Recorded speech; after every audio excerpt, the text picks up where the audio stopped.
You can't fix the brain with brain, but you can fix the brain with mind. What do I mean? The problem with intrusive thoughts, the problem that you all face because of intrusive thoughts appearing in your head, is not that nobody else has intrusive thoughts. Everybody on earth has intrusive thoughts of what kind, one kind of another. And these thoughts are annoying, and in most cases, when they show up, the person feels it as an obnoxious thought. It's not of interest to him or her. And then naturally, as our system is equipped to ignore and shut down these intrusive thoughts, a part of the brain that is responsible for that will do its job and shut it down. However, all these people with having normal functions in this mechanism to shut down intrusive thoughts, over the years have corrupted this ability by their buying into the nonsense that I'm going to explain to you, and have reversed their natural ability to actually shut down these thoughts, or simply have an environment where these thoughts cannot dare to appear. And that is this: throughout your life, you have been unknowingly corralled to condition yourself to believe that in the hierarchy of this existence, this entity that you are, your existence, you are number two. You're not number one. Ever since childhood, your brain and the function of the brain, considering the fact that it's the place where you can use it to learn something and store information, to do math and to learn how to bike, all these learning things, how to write something, how to draw something, thinking, calculating, figuring out something. All of this has become instrumental and imperative to achieving what it is that you wanted to achieve in life. Since childhood, this has happened. And everybody has talked about, oh, so-and-so is smart. So where is it that people think the smart can be localized? They think it's in their head, it's in their brain. So little by little, through repetition and belief of such things that I just mentioned, you have bought into the fact that the brain is the decision-making part, the brain is the intellect, and you are a follower of the brain. The brain is the smarts of your entity. The brain is your leader and you're the follower.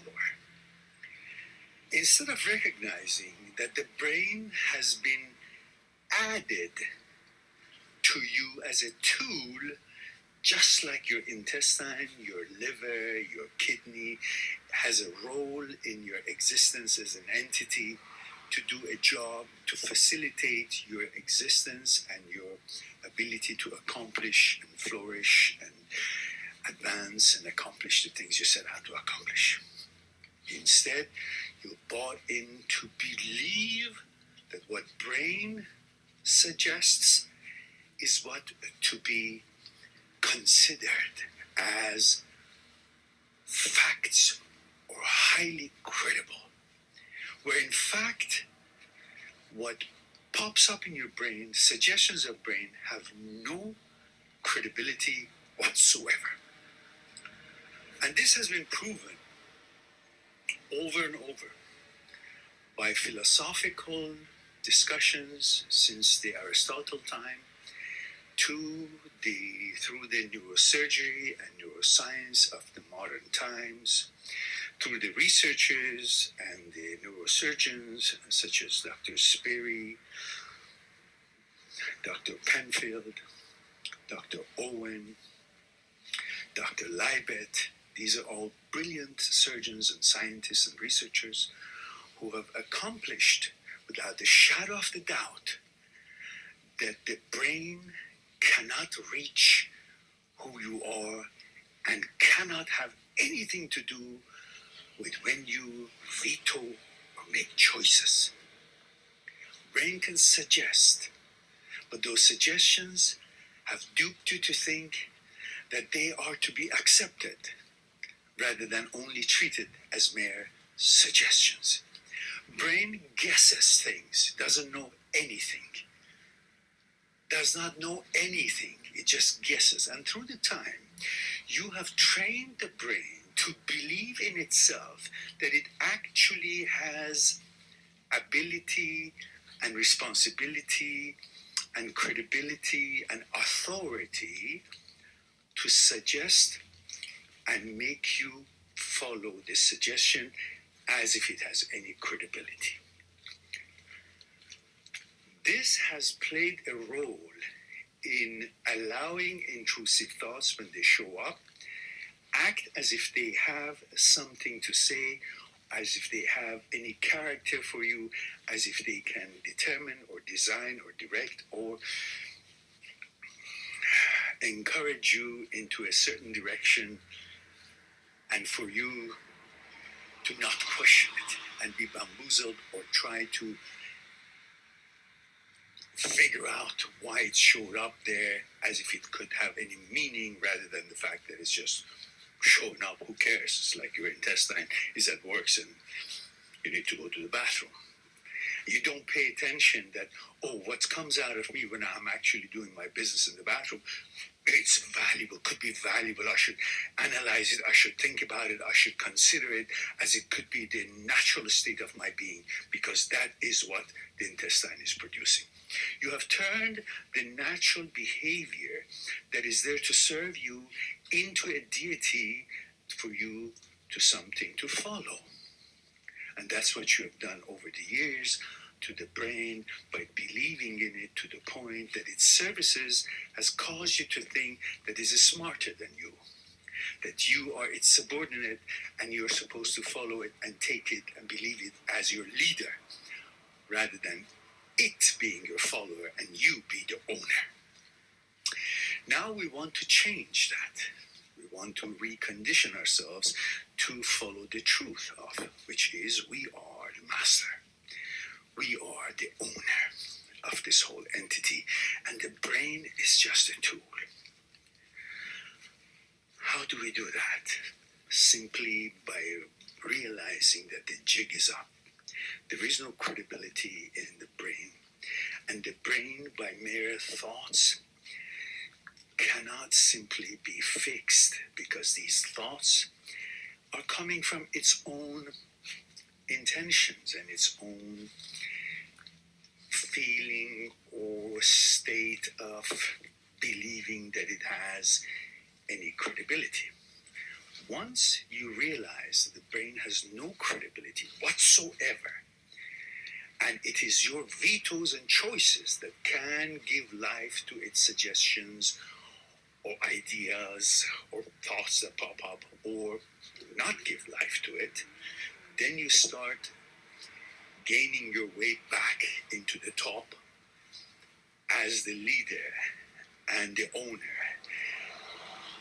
and the director of this entity, and realize that the brain's place is beneath you and is a follower of you, is a servant.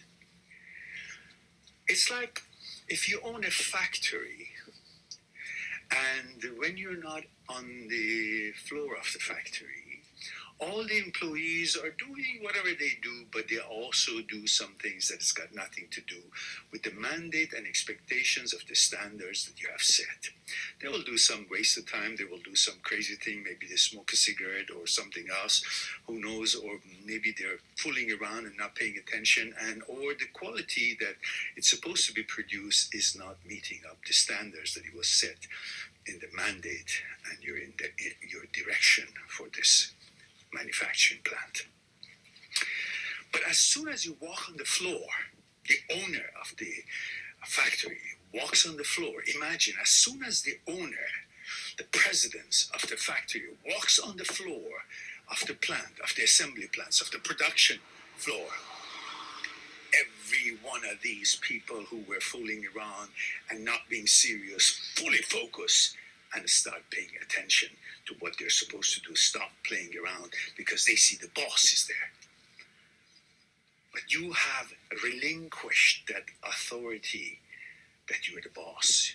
You have stopped believing that you are the owner of this factory, and you have allowed the staff and the employees of the assembly line, assembly floor, production floor, to think that they are the ones who sets out the quality of the product that is being manufactured in this plant. You got to take that back and create an observer for the functions and the activities of these employees on the manufacturing plant floor. How is that observer, in order to watch the behavior of these staff, is set?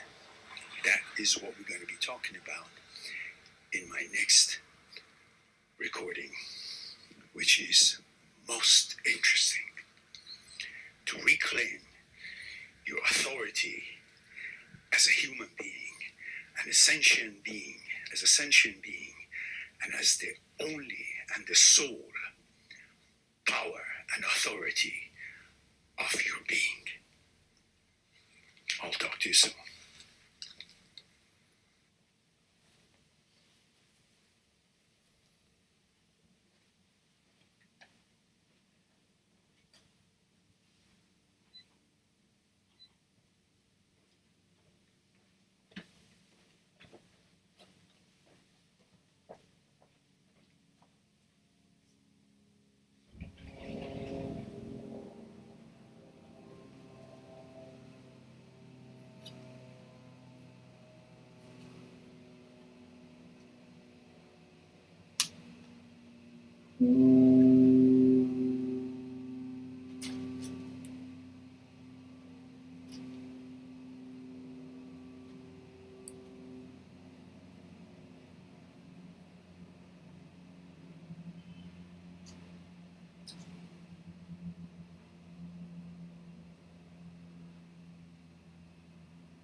Hello everyone, hope you're all doing well.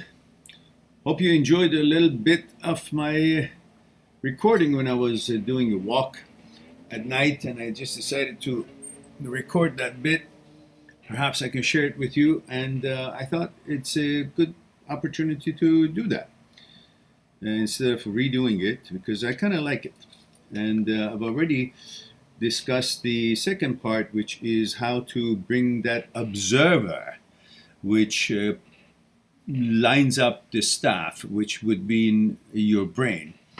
How could you bring that observer, the presence of that boss, to the manufacturing floor, which is the real estate of your brain, which when there is no supervisor, it does what it does. When there is an observer, as we examine the quantum physics experiment done in the lab, and I've explained it before, that once there's an observer, the electrons will behave differently when they're fired from an electron gun to the wall, and they shape and they form themselves differently because there is an observer, there's an instrument, there's a measuring witness there. And you need to create that measuring witness, that observer for your brain, so the brain would also behave just like when the boss enters the manufacturing floor, all the staff and employees behave better than also when you have an observer in your brain created by you, the boss. Then the brain realizes that it needs to behave. Just like when the schoolmaster or the teacher enters into a classroom and all the kids that have been playing around quickly sit on their seats and behave. So you got to create that observer so the brain learns that it should actually behave and stop making all these intrusive thoughts because there is an observer. And we all know this experience, we did that. If you just simply look into your brain right now, regardless of how you think the landscape of your brain is it made of lots of compartments, lots of little rooms, or is it all neurons, or is it under the rocks? You got to look and see what's happening in your brain. So I want you to just simply close your eyes or just look up and try to find or search inside your brain, however you imagine your brain is, rooms, nooks and crannies, neurons. Just look and see where is a thought being manufactured. Where is a thought being born? While you keep looking and searching for that thought being created somewhere in the landscape of your brain, however you imagine it, all those little rooms, and you're looking into it to see if there is a thought, you will realize that there are no thoughts. Why? Because you're looking for it, because you're the observer, you're the boss, you've walked on the floor. The brain shuts down. The brain learns that it must behave and stops making all those intrusive thoughts and images and suggestions so on, only because you have reclaimed your mastery on your sentient being, on your being. You showed the brain that I am your leader, not you being my leader and I'm supposed to follow whatever you are conjuring up. The problem with OCD and HOCD is created when you lose the sight of the difference between suggestion and a conclusion. When we lose the understanding that a suggestion is a suggestion and now needs to be judged, and we take a suggestion as a conclusion, then we're looking for an answer or justification or data hunting or interaction or explanation or interpretation of that suggestion because we thought of it as a conclusion. So there's no more stage for judging it. You have decided, accepted it as a conclusion, but it's only a suggestion. It's just nothing, garbage. So you elevate it to a position that now it no longer needs my judgment on it. I have to now deal with it as if it's a conclusion, which means I've accepted it to be fact, where it's coming from a place that has no credibility whatsoever, the brain. But you have been duped to believe all your life that it has credibility because of all those conditionings that we received since childhood. You do math, you use your brain. So-and-so is so smart. Where is this smart coming from? The brain. So you've been conditioned to think that the brain is where the intellect is, which is not. Brain has nothing to do with intellect. In fact, in all the neuroscience and neurosurgeries of the experts, such as Dr. Penfield or Dr. Speary, they try to actually figure out where are the center, can you localize the center for certain things in the brain, and they could maybe get you say a word or make a sound by stimulating part of your brain, or maybe see a light by stimulating the the occipital lobe in the back of the brain, or maybe make you lift your arm, possibly by stimulating part of the brain, but they could never stimulate you to start doing math, or have any reach to your consciousness, or localize a place in the brain for compassion or political beliefs, or ideas such as your opinion about learning something, your values. They could not reach where your value center is. They could not reach where your inclinations are. So the intellect is not in the brain. They could never localize it. And the extraordinary experience that Dr. Leibet has done, which I've explained it in the video, Are You, or the Brain is the You, will show you clearly that the brain is not even involved even in magnetically being active when you are vetoing or making a choice that is contrary to what the brain has suggested, which is involved in suggestions but is not involved in veto, or your selection, other than what the brain has suggested. So if you understand all these, you reclaim your bosshood in your entity, in your being, and the brain stop losing its fictitious position that's been given to it as a leader, as an intellect. Brain is as stupid as your ass. No other thing I can tell about it. But you need to recognize it, understand that what brain suggests is not a conclusion. It's a suggest and subject to your judgment and your evaluation. And if it doesn't meet with the values and what's meaningful to you, that's the end of its life. And it goes by the wayside, and you go on with your life. And you decide what it produces, if it's useful or not. You're the boss. And as long as you notice that, the jig is up and the brain is out. Now, having said that, let's get back and see who we have here. Welcome you all here. Hope you have been having a good week. It's now we're not having every day anymore. We're just having once a week. And at least I hope that you're managing your life in this pandemic thingy that is going on, and able to bring new projects to your life and things that you're interested to accomplish, and take this opportunity to learn new things, work on yourself, and become that independent person that you are, especially when we have intrusion 24/7, and that is our brain. You got to train it like a good horse. So it'll be ready for you there, saddled up, for you to get on it and go do what you want to do, rather than it taking you wherever it wants to go and being all playful and not serious. So we have Hatter says, Hi Meran, male 17 UK.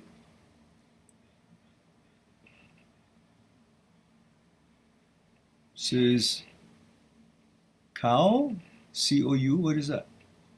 My HOCD have started before, but in a more mild state, like I felt false attraction in last October, but like once, then again in December, and then again in December, and now always. It's because you're thinking about it as if it's something. Just think about it as farts. That's it. Honestly. There's no difference between this and that. They're just tools, apparatus, an organ. They're doing their things. You supposed to correct them. So what doesn't interest you, it doesn't. The fact that you're actually asking me or yourself, what is this? What is this doing here? I don't like this. It bothers me. Who is saying that? Obviously, who's saying that is not the one who's suggesting it. The brain is suggesting all these images and thoughts and so on, that you're not the gender you've always been, or this and that, so forth, right? You're the one who questioning it. What is this? Who's questioning it? Not the brain. So if it's not the brain, that means brain is not you, because if it was you, you wouldn't question it.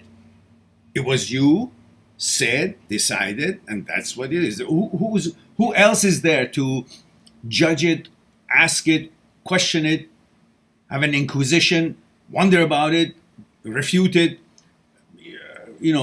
defy it, oppose it? Nobody would have been there. But there is, because you're asking these questions from yourself, which means that what is suggesting is not you. The brain is not you. There is a you. And the you is not complying. The you is not agreeing with this. That's why it's questioning. That's enough for you to know that this is coming from outside. This is not you. Because if it was you, you had no question about it. Look, you're heterosexual. You love women. Do you have a problem with that? Do you have any discomfort? Did you feel any anxiety, any discomfort? Did you feel any question? No, because that's in harmony with you. There are no questions.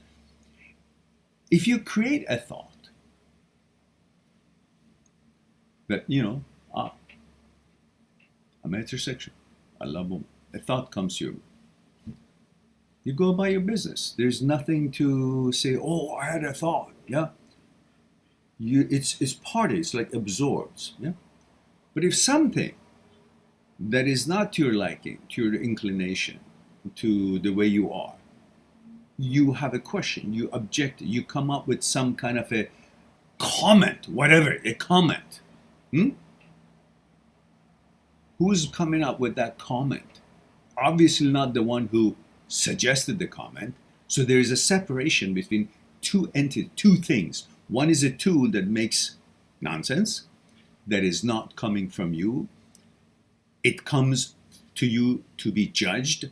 But you forget that you're the judge. You think because it has come to you, it must mean something. From where? From your tool? So when you fart, it must mean something. You got to find out what it means. Oh, what did they have in mind that it farted? No, it's just you understand, okay, that's what it does. And that's it. But you don't pay attention. You go on.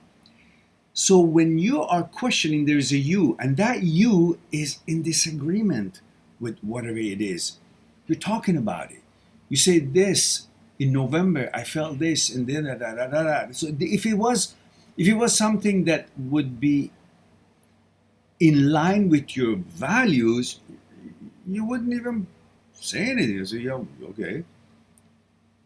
It's like, I like to have tea. What a good tea. That's it. But if it wasn't, I would have made a comment, So the fact that you're actually making a comment about something that you find it odd and not in line with your values, that means it's not coming from you. So that's the end of that. Whether it comes all the time or not, it's a malfunction of the brain. It's no different than if you're going to school every day on the bus and there's some pervert sitting beside you, say, hey, good looking, and he's the same gender, and you're a kid, and your parents have warned you, the older people, they may say things, don't pay attention to them. No matter how many times that happens every day, you pay no attention because you're supposed to protect yourself, and this is not in line with your values. This is not something normal for you. So you have that understanding, you have that clarity that this is kind of uncomfortable. What is it? What is the guy saying? So no matter how many times this continues, you will continue staying on course and reacting the same way as, what is this? Want to stay away from it, you go sit somewhere else. So if this happens by your own brain, is no different. You got to treat it the same way. Pay no attention. Go somewhere else. Do something else. Rather than constantly say, oh, because it's been showing up so many times, it must mean something. No, it means nothing. It means you're still fucked up. Broken. There's something wrong here, which we all have it. All of us have something wrong with this brain, because this brain is just only 40,000 years old. Hasn't really been fine-tuned. It gets fucked up. So we get fucked up. But if you're aware of the separation between brain and you then that you're the boss, you're the judge of what this produces, then there's not a problem because you will always veto and choose something else. Live by your choices and your vetoes. That's what gives you the freedom that you're looking for, rather than following the garbage that the brain makes, which 80, 90,000 times a day, it makes garbage. None of them is relevant to you, meaningful to you. So you got to focus on your life rather than listening to the pervert in the bus.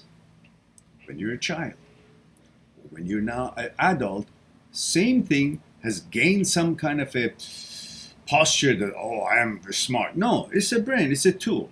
Don't give it that credibility, you'll be fine. All right, let's see.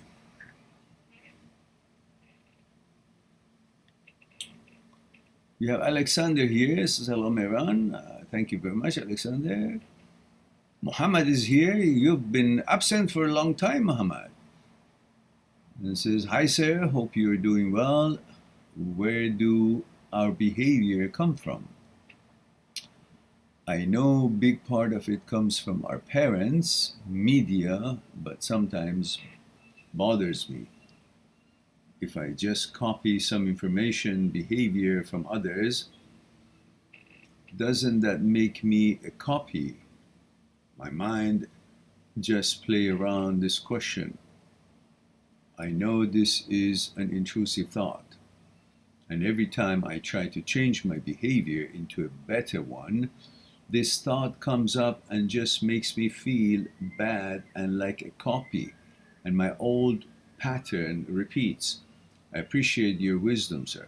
Well, listen, you have to remember, you live by your vetoes and choices.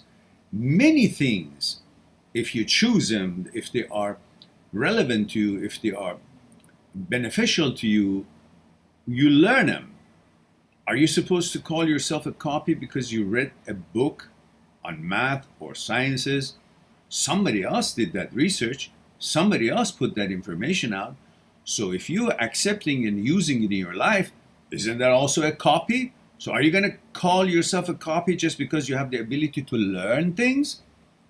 But there's everything out there for you to witness, see, learn, and then the key is not about all things out there that you learn, then you're a copy. No, it's about which one is relevant to you, which one you veto, don't need them, which one you choose them to use them. We all learn from each other. And whatever we're learning today, we've established this knowledge and learned it from other scholars who have done the research in the past. There are people still learning from Aristotle 1,000 years ago, his philosophical opinions. There are many other scientists who have done work, and we learn from them, and we accumulate knowledge from their work, and we maybe add to it or modify it or use it according to what our needs are. That's not copying. And many people that are learning or conversing, or they go to school, are they copying the teacher? Well, whatever you want to call it, we need to learn things. You want to call it copy? Call it copy. There are other people who copy you. But that's not about being bad or good. The bad or good is not about the information that is out there. It's about the information that you choose for yourself. That could be bad or good. That's where your judgment is needed. All kind of information is out there. So you see them all, you judge, and you pick the ones. It's like an orchard. All kinds of fruits, all kinds of vegetables, all kinds of things are available. But you may not feel to have an apricot. You go and have, I don't know, pomegranate. You choose, the choosing. Otherwise, what are you going to say? Oh, I'm taking a cherry from this tree. That means I'm dependent on this tree. Yeah.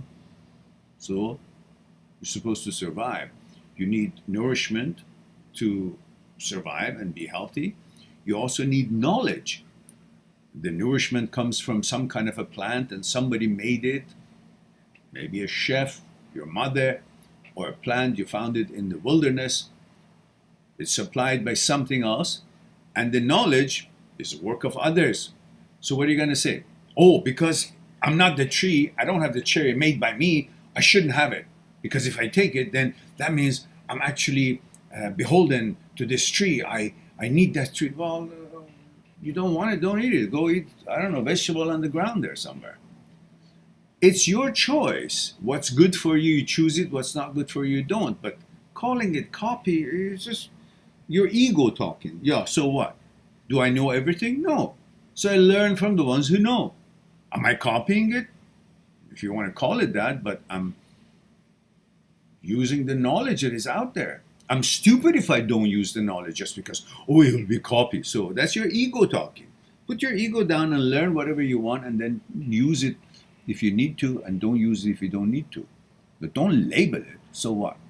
We all copy each other, to learn knowledge. Where we are today is because of 1,000 years of copying each other. Otherwise, how could information, be transferred to the other generations? The whole idea is to learn, modify, and then go on. And choose or don't choose. There are lots of things out there. You don't have to use all of them. Many of them are irrelevant to you, but it's out there. It could be relevant to somebody else. But you live with your vetoes and choices. And that's where you are that independent person, a different person.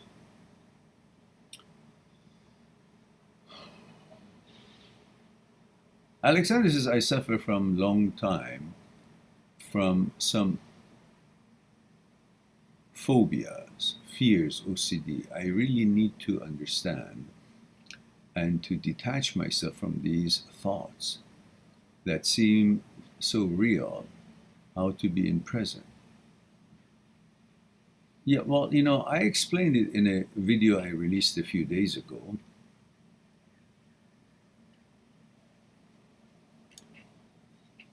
Brain is a tool. It's a very powerful tool.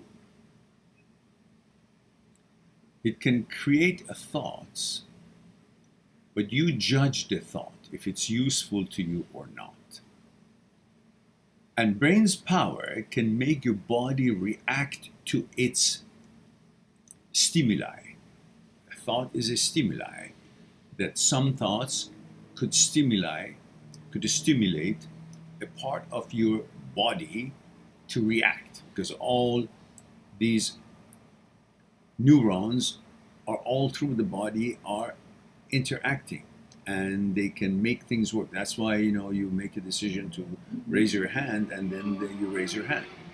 So the thought of raising my hand can actually help me to raise my hand. But these are the ones that I choose. But there are also lots of thoughts that are created that you've got nothing to do with them. You have no knowledge about it. It's created by the brain because brain makes thoughts all day long. 80, 90,000 thoughts a day, and none of them are beknown to you. You have no idea of them. They're not the thoughts that you make, because the brain is a tool and you can use it to make thoughts that would serve you and use it to calculate, learn something, design something, produce something, accomplish something. That's for your advancement. That's how you use the apparatus of the brain. But the brain itself also uses its own apparatus and makes thoughts. Those thoughts are not your thoughts. That's why you use your judgment. Which thought is any of use? If it shows up in my head, I veto it. I don't like it. Because it's an independent system. I have no control of what the brain makes. I only have control of what I make the brain make. The thoughts that would serve me for a certain purpose. But the brain is also making thoughts because that is its job. Brain finds its security in occupation. An occupation for the brain is making thoughts. It makes thoughts, so then it gets you engaged, and that creates an occupation. And in that occupation, it finds security. But you are not supposed to be choosing and accepting everything that it's creating, the brain is creating, because it's creating for its own purposes. And most of the time, if not actually all the time, it doesn't know what it's making. It just knows that it's supposed to be making thoughts. And it picks up all these information that is available in the world through all kind of medium, television, publications, internet, whatnot, It's become aware of the existence of such information, whether it's about sexuality, whether it's about gender, whether it's about lifestyle, whether it's about technology, whether it's about books, whether it's about philosophy, whatever it is, the brain has come to know about it because of all these mediums out there. And it makes thoughts from whatever has become known to it and recorded in the consciousness. It just goes in there and makes thoughts. And if it's in line with its program to protect you or to be under negative protection, for protection it has to be negative, so it tries to find all the negative hazards and makes a fuss about it, brings it to your attention and attacks you because it's gone rogue, because it has malfunctions, because it has similarity to any electrical system that malfunctions. It has all kind of weird thoughts that is created. It's got nothing to do with whatever you want to use and who you are, what you are, how you've been made. If you realize all this, then you'll treat brain as just another tool rather than smarter than you. All your life you've been duped to think you're number two in your entity, but you're number one. The brain cannot do a darn thing without your permission. It can suggest, it can fool you, make you believe, but you're ultimately the one who's actually questioning, what is this thought? Because unless you give the approval, that thought, whatever it is, can never see the light of day, can never become an actuality. Because you, and only you, have the power to give it life or let it die where it popped up. If you understand that this is the ultimate power, then you will not think about the brain as your leader or any power. It is a tool. It has power. It has power to make your body react to things. But that reaction, it's the connection that it has with the body, but not the connection or control that it has on you. There is a you separate and the boss of all these whole thing, including the brain, including intestine and every other organs that you have, but it is not your boss. Every one of them work for you. If you see it this way, then you really don't care about what comes up to your brain, thought or otherwise. You're the master to choose. You've got the key. You got the authorization to allow something to become anything or die. Like ideas that comes to your mind about inventing something. And you say, well, that's not going to work. That's not good. So that's dead. Some other ideas say, oh, I'm going to make a prototype out of that. Because you think that it's viable, something that is useful. You're the one who, all kind of these thoughts, and these are your thoughts that you brought up, let alone thoughts that you don't know anything about, and they show up. You should do the same thing. You make a judgment. And when it's not lining up, meeting up, measuring up with your values, you drop them. That's the end of it. Doesn't matter how many times they show up. Just focus on what you think you should focus on rather than what brain brings up to your attention. Okay.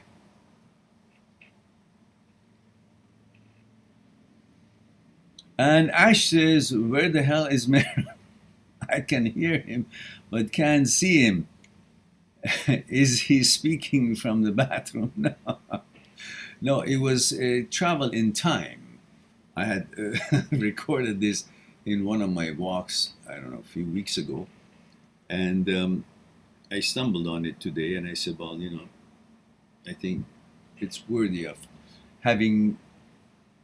being the presenter before I present myself. So I was supposed to start at 1 o'clock, 12 minutes ago. So it was 12:30, it was early. So while I was, making my tea and all that, I thought you guys can enjoy, that bit.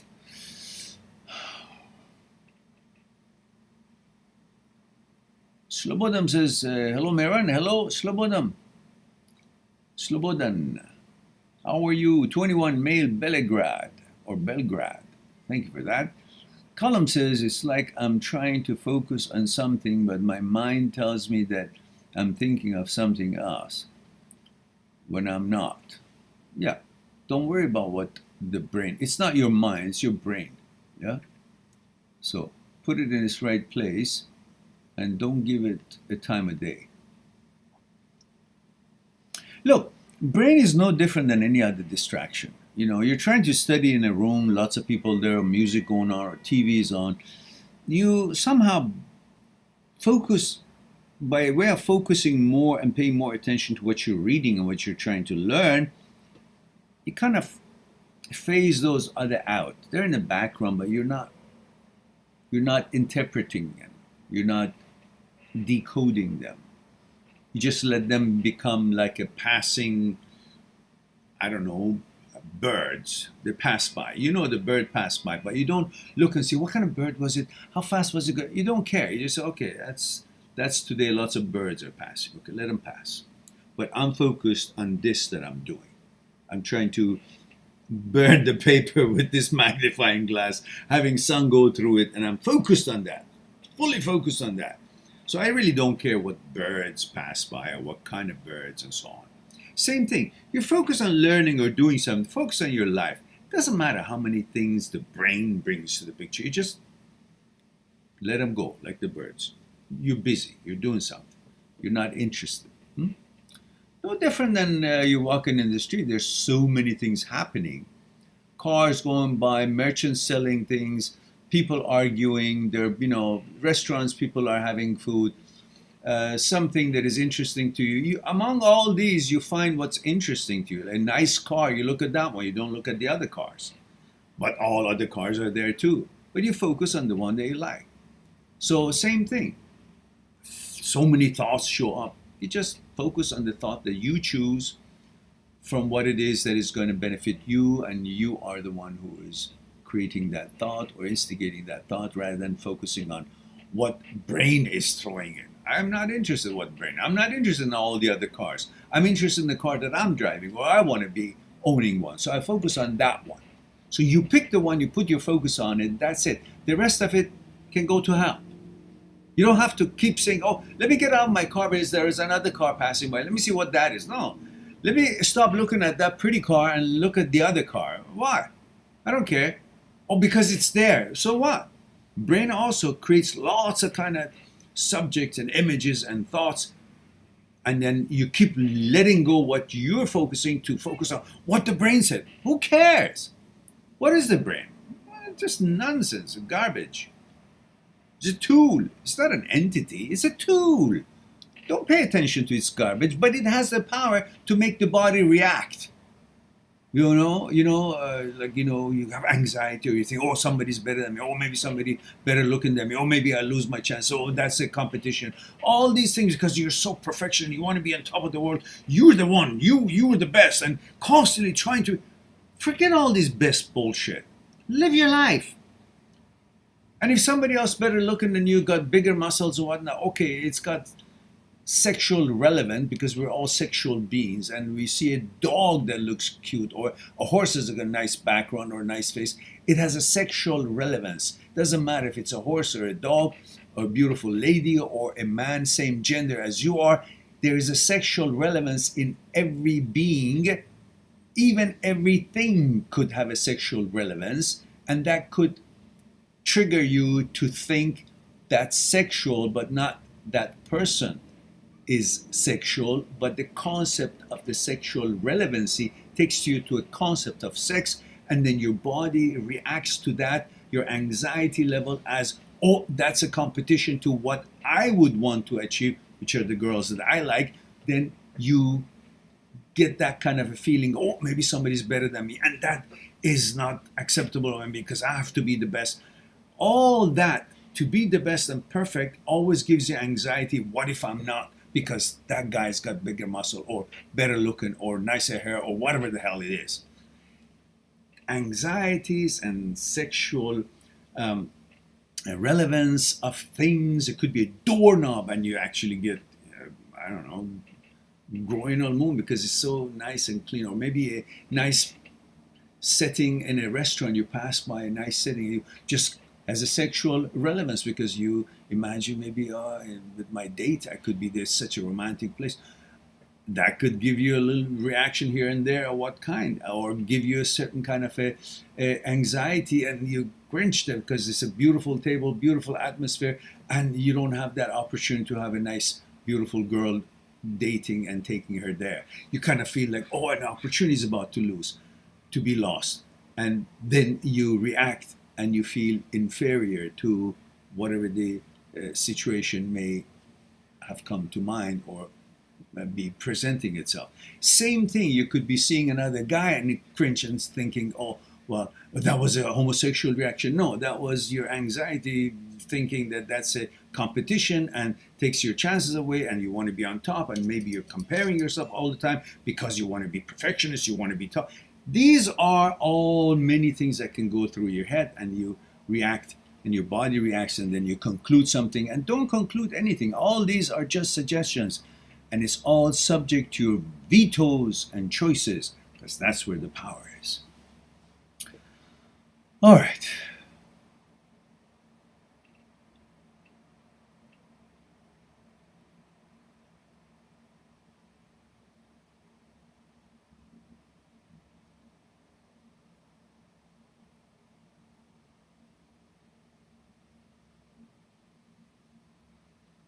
Hatter says, also my brain is trying to tell me that if I like a girl's hair, that makes me gay because I'm a man.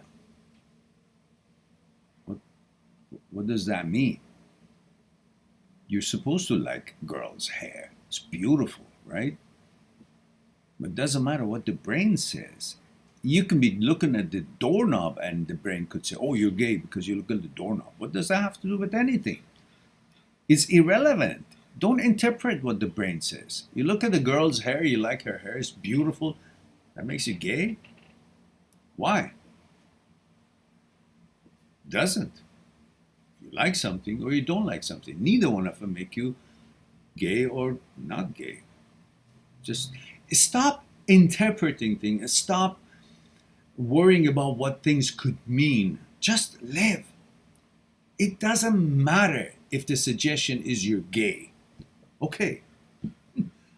I know I'm not gay. I don't care about what the brain says. Why are you caring about what the brain says and just not focus on what you know you are and prefer to be? And the rest of the suggestions, whether it's coming from somebody else calling you something that you're not, or your brain, shouldn't matter. You shouldn't give a shit.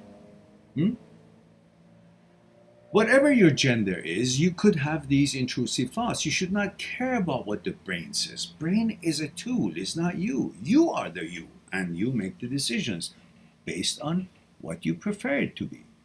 And like a girl's hair, that's what you're supposed to. So what are you going to do? You have a girlfriend and the girlfriend is all dude up and nice. You're not going to say, hey, what a beautiful hair you have. Oh, suddenly I shouldn't say that? So you can't say that to the girls. You can't say anything to the guy who's good looking. Say, hey, you look really good today. What's wrong with that? You see your friend say, hey, you're pretty spiffied up. Where are you going? You look good. You look handsome. What's wrong with that? That doesn't change your gender or make you gay or anything. Whatever. If you want to think that's gay, okay, that's gay. So what's wrong with that? Huh. Who cares? The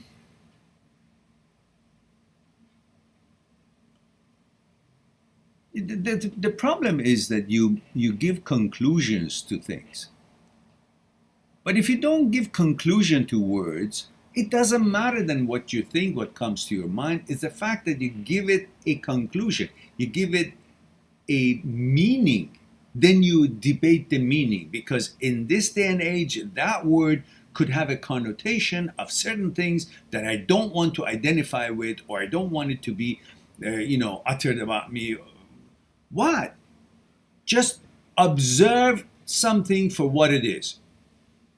A handsome man, that's handsome. That's it. That's handsome.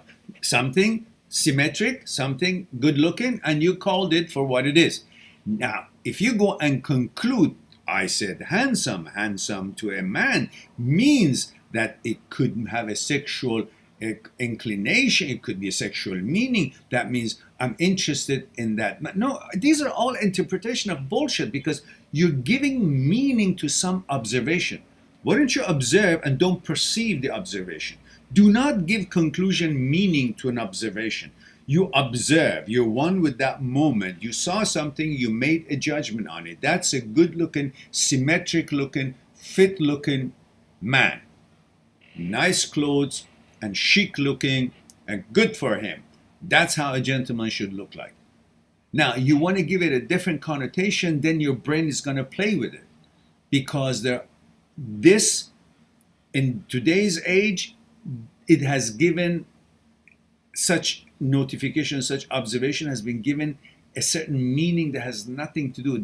It's given a sexual meaning, and you're leaning on that. You're using that kind of a interpretation in your observation. You shouldn't. Keep them all. An observation doesn't have a gender. But today, any observation has some kind of a connotation from some sexual gender. Stop that. Just don't allow it. You made a comment based on what it is observed. I don't have to censure what I want to say just to make sure I would not be programming myself in any other way than I wanted to. Nothing can program you. You are the way you are. You've always been. You always will be. So you say whatever you want to say, and none of them could mean anything regardless of what other people might say. Oh, that means that's a reference to this. Bullshit. Don't give a shit. All garbage, nonsense. Do not give any interpretation to any observations that you do. Observation is just observation. But you can hang anything to it because the brain comes up with all kinds of negative connotations and negative thoughts. And I can look at this tea and say, oh, wonderful tea. Then my brain says, oh, do you want to pour it on your body? Well, then I'm going to say, oh, that was a bad thing I thought. I shouldn't think that tea is good. It's all bullshit. The brain does all kind of thing with anything that comes because there's so much shit is out there and is bombarded your brain all day long, all kind of unnecessary information that's floating out there, and it's bombarded on television, on all kind of discussions that you don't necessarily need to be involved or hear about it, but it's so out there on everything. YouTube, TikTok, publications, internet, the word you put, one is put porcelain cup. As soon as you put pure, porn comes. So all these things are too fast and too connected, and then you're being bombarded with all kind of irrelevant information that you didn't ask for, but it's coming to your consciousness. And where does the brain picks up its ingredients to make thoughts? From the consciousness, and the consciousness is filled of all kinds of things. So many things are irrelevant to you, and you're not interested, or you didn't plan on hearing it or seeing it or whatever, but it's out there. And so it's out there, and you have nothing to do with it, but the brain picks it up and makes thoughts because it's looking for things that could be considered, contrary to what you are, and it looks at it as something that he has to protect you from it, so conjures up things. Just don't interpret, don't listen. Too much unnecessary information is here, and that's why you look at some kind of, salt lamp, and you can think about, oh, how would it feel if it goes up your ass? I mean, you can think of anything because it's possible. Thoughts are possible. That's why intrusive thoughts are made, because the brain is capable of making thoughts, and as long as a thought is possible to be made, brain makes them. But it's not making them because you are that, or you're supposed to take any cues from it. It just makes them. If you watch my video number 8 in Intrusive, Transient, OCD, HOCD, Negative Thoughts, video number 8 talks about why intrusive thoughts actually are possible. Because there is only one thought. In this whole thing that we talk about, all thoughts and this and that so far, the reason that all are connected and come to your mind, because there is only one thought. All thoughts are connected. When your brain goes into the consciousness, let's say you send it to pick up something, to fetch a topic for you to use, it goes into the pool of thoughts, and in that pool of thoughts, it's not pigeonholes with one thought in different pigeonholes separated. It's a pool of thought that it goes to pick that thought that you send it to pick up. It also connects to all kind of millions of thoughts that is out there, and it's found their ways into our consciousness, irrelevant or relevant. So as soon as it touches that pool of thought, all kind of other things, many of them shit, in your opinion, and for your standards, come out with it. And with that one thought that you wanted to take out of that pool of thoughts, so millions of other thoughts are connected to it, they all come out. And it recognizes all of them, associates all of them, and all of that. So the reason that you have all these intrusive thoughts, because it's possible to be made. Brain's job is to make thoughts. And video number 8 explains to you that there's only one thought. Thoughts are not separate. If that information has come to the brain of human beings, which every brain is now come to know all these things that are happening in the world, then the thought is made.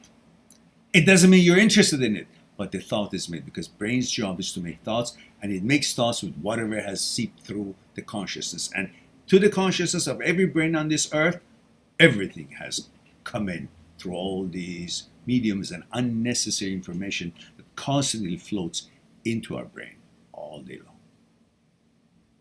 It's not your doing. It's the brain's doing. Its job is to make thoughts. 100 years ago, we didn't have that much intrusive thoughts. I guarantee you, because that much information was not. It was disciplined, organized in a certain fashion. And that was the pool of thought available. So the brain would have made certain, still there were some deviations and craziness and, malfunctioning, but the malfunctions would not have so much access to so much unnecessary and so much variation of thoughts, because the information as it is today was very limited 100 years ago or so on. There were intrusive thoughts, but of different kind. It was not like it is. So many people have OCD, HOCD, and all other kind of substantive OCD. Why? Because so much information of different kind of irrelevant is there, and the brain, every one of our brain is capable. It's designed to be capable. That's why we can invent things. But when so much information is there, well, it's going to invent thoughts from things that you're not interested. An iota.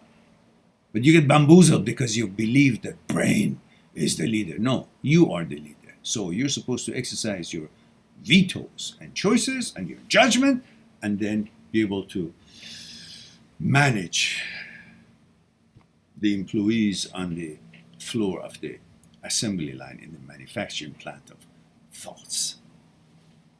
All right. Let's go on. And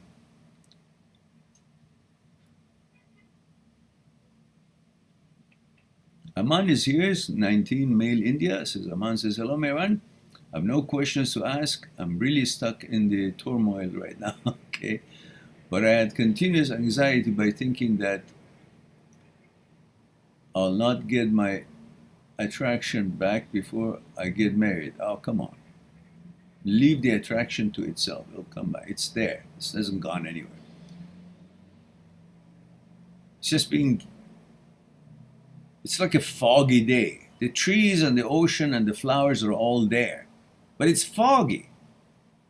Get the fog out. They're there. They haven't gone anywhere. And I started to feel dizziness due to anxiety, and my derealization cycle started for a bit. Just focus on things you like. Don't try to interpret, I don't like that, and this is why I don't like that. Just don't. But you don't like, so okay, I'm going to focus on what I like. Jen says, I have the fear of not being able to get close to another girl. How do I fix this? Jen, I need to know your gender, age, and where you're tuning in from, please. We have a protocol that's the least I would need to know. Age, gender, where you're tuning in from. Just Jen says, and because I'm scared of it, I'm actually not getting close to a new woman. I need more information on that, if you will.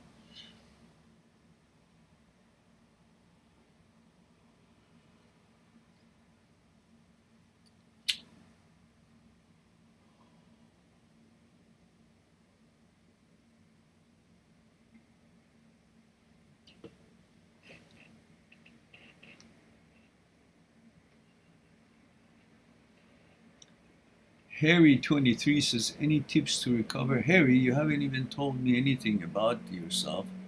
Age, gender, where you're tuning in from, or what is it that you're trying to recover from? Well, if it's about HOCD, you got a ton of videos on the two playlists: Intrusive, Transient, OCD, HOCD, Negative Thoughts. It interprets your thoughts and so on, and plus tells you what thought is, what thinking is, and talks about how thought is created, and then talks about the power of mind, and different videos have different things. And then there's another playlist, Intrusive, OCD, HOCD short videos, and they are not talking about interpretation of thoughts, they're talking about separation of brain, thoughts, and you. This is the key. This is the key in getting rid of our understanding and managing HOCD. Separation between brain, thoughts, and you. There is a you, there is a brain. You use the apparatus of the brain to make thoughts that are useful to you, to your advancement and advancing your life.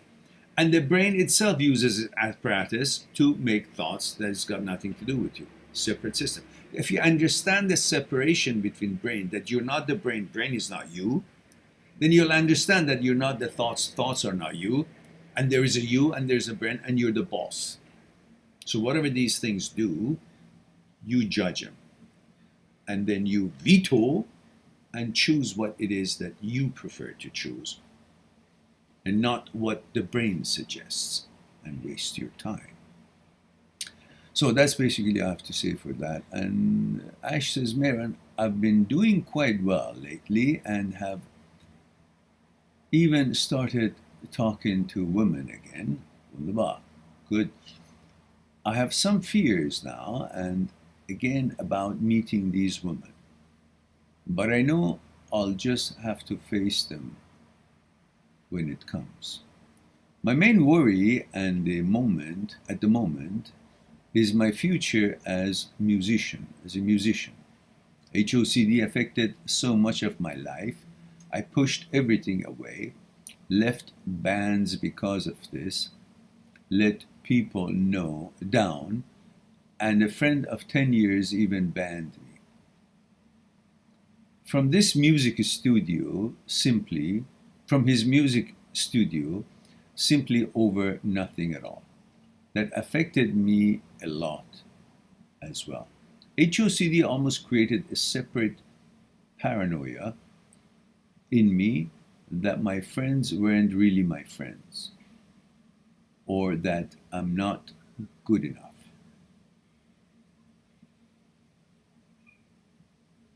But I'm not good enough is an idea. It's not facts. It's a thought. It's a thought made by a malfunctioning brain. The funny thing is that when the brain makes a suggestion, because it's malfunctioning in its signaling system, and therefore it goes rogues and comes up with intrusive thoughts. So, in other words, intrusive thoughts that are created, the job of caudate nucleus is to shut it down. When it doesn't shut down, it hovers, and then you begin to think, because it's hanging around, it must mean something. Now you take it as a suggestion of the brain, where in fact is a normal function of the brain to make all kind of thoughts, and most of them intrusive, but it is a job of caudate nucleus in this striatum, part of basal ganglia, to shut it down like the automatic gear shift of a car, change the gear when it's not the right speed, it's not balanced. So the brain is really not doing anything weird. It's doing what it does because it's supposed to give you all kinds of possibilities because it doesn't have any intellect. It's not smart to know what it should, what it shouldn't give. So it throws in whatever, and you judge and veto and select based on what could be useful or not. But this doesn't know. That's why there is a gear shift, automatic gear shift called caudate nucleus that is supposed to know what your values and inclination, what's meaningful to you, what your preferences are, what your values are, what your faith is. Based on all these values, caudate nucleus internally knows it and shuts down all these things that the brain doesn't know, but it produces because its job is to make thoughts. But the caudate nucleus regulates it. When caudate nucleus goes rogue and malfunctions, then there's no regulation.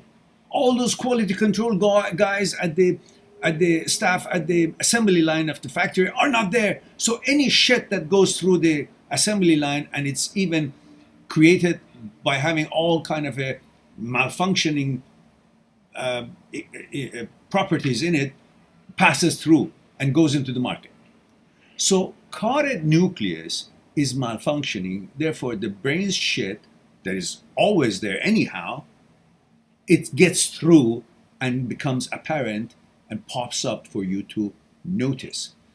In the past, when caudate nucleus works properly, you notice a intrusive thought, say, oh, that's a nasty thought, and then caudate nucleus, boom, shuts it off, and you go on and it doesn't appear. But when it's malfunctioning, then it hangs in there and you think, oh, it's something I got to deal with because it's hanging there. You're busy doing your own thing, but something hanging there. So maybe I got to deal with it. So what is it?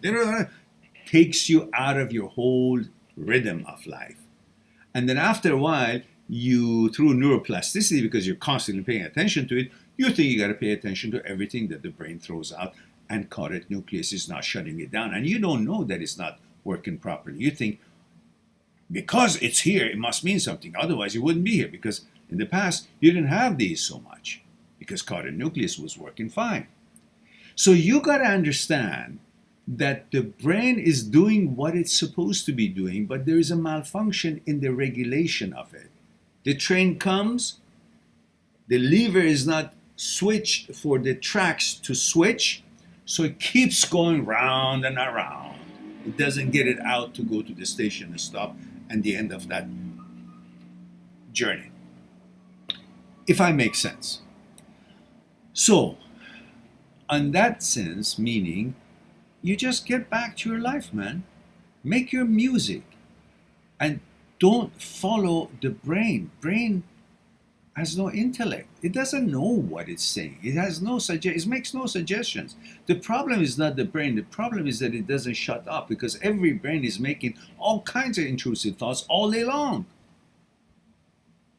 And today, because of all that information that I talked about, all kinds of irrelevant information, extra information, that everybody's lifestyle is on the television and everybody's private lifestyle and personal lifestyle and preferences are being discussed. There's just no need for that. But it is. So therefore they get into become a topic of the brain, picking up and making a suggestion. And then the regulator is not there to shut it out and make our job easy. So we got to do it manually, meaning we got to recognize the intrusive thought, call it for what it is, and making sure that is known to the world that is intrusive thought, the world meaning our own consciousness, and then moving on and pay no attention to it. Don't interpret it, don't data hunt it, don't engage with it, don't interact with it. Just recognize it's intrusive thought, call it for what it is, and move on, because the regulator, caudate nucleus, is not doing its job for now. Until it resets and kicks back into work, you manually ignore these thoughts and the brain starts getting rewired by noticing that, oh, these things don't get his attention. He doesn't pay attention to it. That means he's not interested. That means I should produce less. There's not market for it. No taker. Nobody asks for it because he's not paying attention to these thoughts. So it learns and rewires itself through your behavior. Neuroplasticity takes place, and the brain learns to not to make these thoughts, and it makes them less and less and less. And whenever it does, you know what it is. It's all clear. The jig is up. You have a routine. You have a system. Manually, you created an automatic regulator, if that makes sense. And then eventually caudate nucleus resets and gets back. And these things don't show up. It's a malfunction of brain that happens to many of us. And most of it happens to people who are more than average smart. More intelligent people have OCD because the brain is a little bit more active and their regulator is not working as good as it did, and their anxiety level and their perfectionism, it gets into the picture, and they want the world to be bending towards their wills, and they got to do everything to make sure that they are on top of the world. They're the most perfect human being in everything, and that brings the anxiety, including their sexuality. That I have to be the best. I have to compare myself with everybody. So I see that one. I notice it. While I'm noticing it, then the brain comes in and says, oh, you're noticing that same gender because I'm comparing to see. No, you're noticing because you're homosexual. You're noticing the same gender. It all comes up. All these noticing and perfectionism and so on is part of the fact that your personality is that perfectionism, but the brain catches up with it and creates a negative thought on that as well.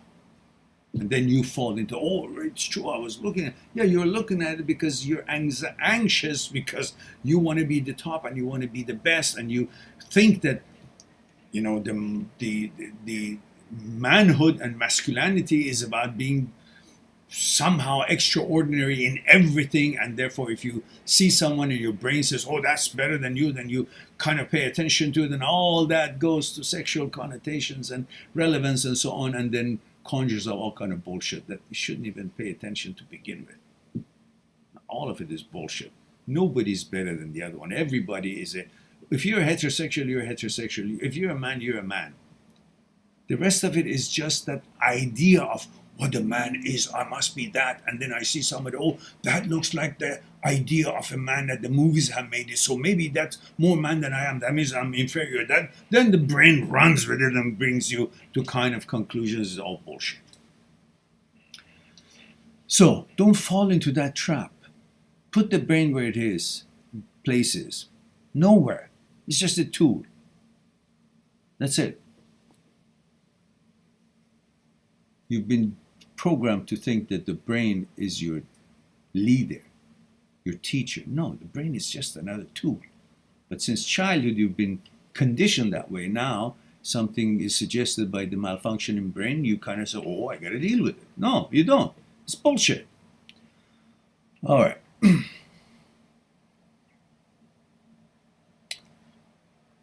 Mr. Smith says, good evening. Good evening. It's been a year since my broke up. Congratulations. And condolences, because it's been a year and you're still talking about it. What's wrong with you? She left for another guy. Good riddance. He's definitely a higher value person than me. Why? Because she chose another guy, then that another guy becomes higher value. Why? She's the measuring instrument for who's higher value. Who the fuck is she? What has she accomplished in the world to qualify for such a position that her selection gives or takes away value from others? What the fuck are you talking about? Can you imagine what you're saying? He is definitely higher value, you said, because she has left you for him. Why don't you focus on maybe she's fucked up in her actually values? Why can't she be broken? and stupid and opportunist. Maybe the guy has a little bit more money or whatever, a nicer car. What does that have to do with his value? You have to have confidence in yourself that you're the greatest guy on earth as far as you're concerned. And you're nicer and kinder and more gentleman than anybody else because you want to be. And if this girl left you for somebody else, she's stupid. And instead of looking at the way it is, because you know yourself, you know your qualities, instead you call her choice and selection as a sign of wisdom and intellect that takes away value from you and gives value for someone that she chose. So her selection is the measuring apparatus for someone's value. Who died and left her in charge of giving values to people or taking values away based on who she chooses? So if that's the case and people get more value and they become amazing because she selects them, then that guy should tomorrow become, I don't know, king of the world because, my goodness, she chose him. But who is she? Another entity gets up in the morning, gotta go to the bathroom, wash her teeth, clean up, go work and make money. What makes her so special? What has she done that she's got such a wisdom that her selection makes you not valuable, makes somebody else that she chose valuable? What kind of bullshit is that? Anyhow, let me know your age and where you're tuning in from. Everybody, please adhere to this protocol. Why do we only have 14 people here? What's wrong with you guys? 1 week, we should have 14,000 people here. Shame on you guys. Don't promote this channel. All right. And there are 15 of us here, 8 likes. Where you guys butterfingers, click on that like for heaven's sake. Let YouTube see at least we've got likes here. And if you don't like it, what the hell are you doing here? Go get your tea. Come on, click on that like. Jesus, I gotta be so vicious to get this channel promoted. And share the goddamn channel on your social media. What's wrong with you guys? It's so many years and nobody knows we're here. And if they find out we're here, they don't let go. Because I know thousands of you have said, why didn't I find this channel sooner? I don't know. I've been here. You haven't found it. It's your fault. Because you don't promote the channel where you should be promoting it. You should do that. Let people know we have a live talk. Let people know they can come and talk about their breakups. OCD, HOCD, subsets of OCD. So here it is. That's the link. Use this link on your social media. 1 minute and 47 seconds. Lets you know. All right. And thank you, Ash, for cleaning up the trolls. Who is this? Schoolwork. Must have been a troll. It's been deleted by Ash. Thank you for that. All right. Where are we?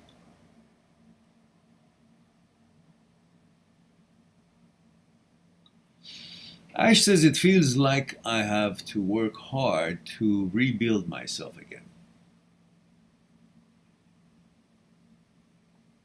Which I can accept. But I'm quite overwhelmed by all of this again. It almost feels like being reborn again, but this time it's much harder. No, actually, I think the ones who have OCD and HOCD and subset of OCD, when they actually figure out and open their eyes and the jig is up and they become clear the role of the brain, thoughts, and you, and the separation, they come to that realization, they become more powerful and clear in their lives and happier than ever before because the knowledge now has created a shield for them because that knowledge is so powerful that nothing can bring them down again because they have learned the wisdom of the ages. The whole purpose of this life, if you want to put it in one sentence, what is the mission we have in this life to begin with anything else that you would be accomplishing this life, before all that, the most important mission is to understand the separation between brain, you, and thoughts. You do that, the freedom of mind and freedom in life will follow you forever, because no longer you've got something mounted on your head which it didn't exist 40,000 years ago, but you did for a million years. And then this brain was added to you. There was a you. The brain was added to you. And this brain has turned out to try to take over. You've been bamboozled, conditioned to think the brain is the intellect. No, the brain is only a tool. It's added to your body. It's part of you. You're the boss. You don't take directions from it. You judge what it suggests. If it's a direction I would take or not, based on if it meets my inclinations, my values, if it's meaningful to you or not. That's how you judge it. Not that what it gives you, oh yeah, yes, yes. No. You are the main claim to fame in this world. You're the sentient being. The brain was added to you. It can go malfunction. It is not you. It doesn't represent you. It's a separate system. When you understand this separation, that the brain is a tool, and you're the boss. You're the intellect, not the brain. In fact, brain is stupid, guesses everything, doesn't know shit. Then you're free. Because you're not dealing with, a deity, an intellect has told me. I don't have the intellect, it has. No, it doesn't have the intellect, you do. If you watch my video of Are You or the Brain is the You, it explains all the experiments that Dr. Speary, Dr. Wilder, Penfield, Dr. Owen, Dr. Leibet, all brilliant experiments. Nothing, they actually are Nobel Prize researchers type. And you will see, it's proven that the brain cannot reach you. There is no center of intellect in the brain. It cannot be localized. Your intellect is not there. And in fact, brain cannot reach you. And you are above the brain. And when you make a veto and selection, the brain's magnetic field is not even involved. No activity in the brain when you veto a suggestion or when you select something that the brain didn't suggest. You've got to understand this. Then with this logic, this fact that was known from 1,000 years ago by Aristotle and discussed by many scholars, Jiddu Krishnamurti, and now the modern time science, neuroscience and neurosurgery has proven it beyond the shadow of the doubt. You should be free from all the bullshit that the brain tries to put in. And you've conditioned yourself to think of the brain as something beyond you. No, you're beyond the brain. It's proven. Now, let's go on to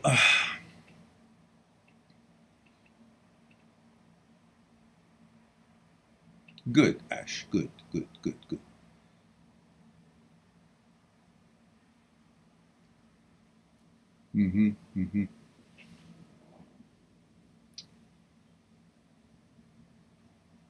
All right. Kazi says, sta nemoj samnom. You're talking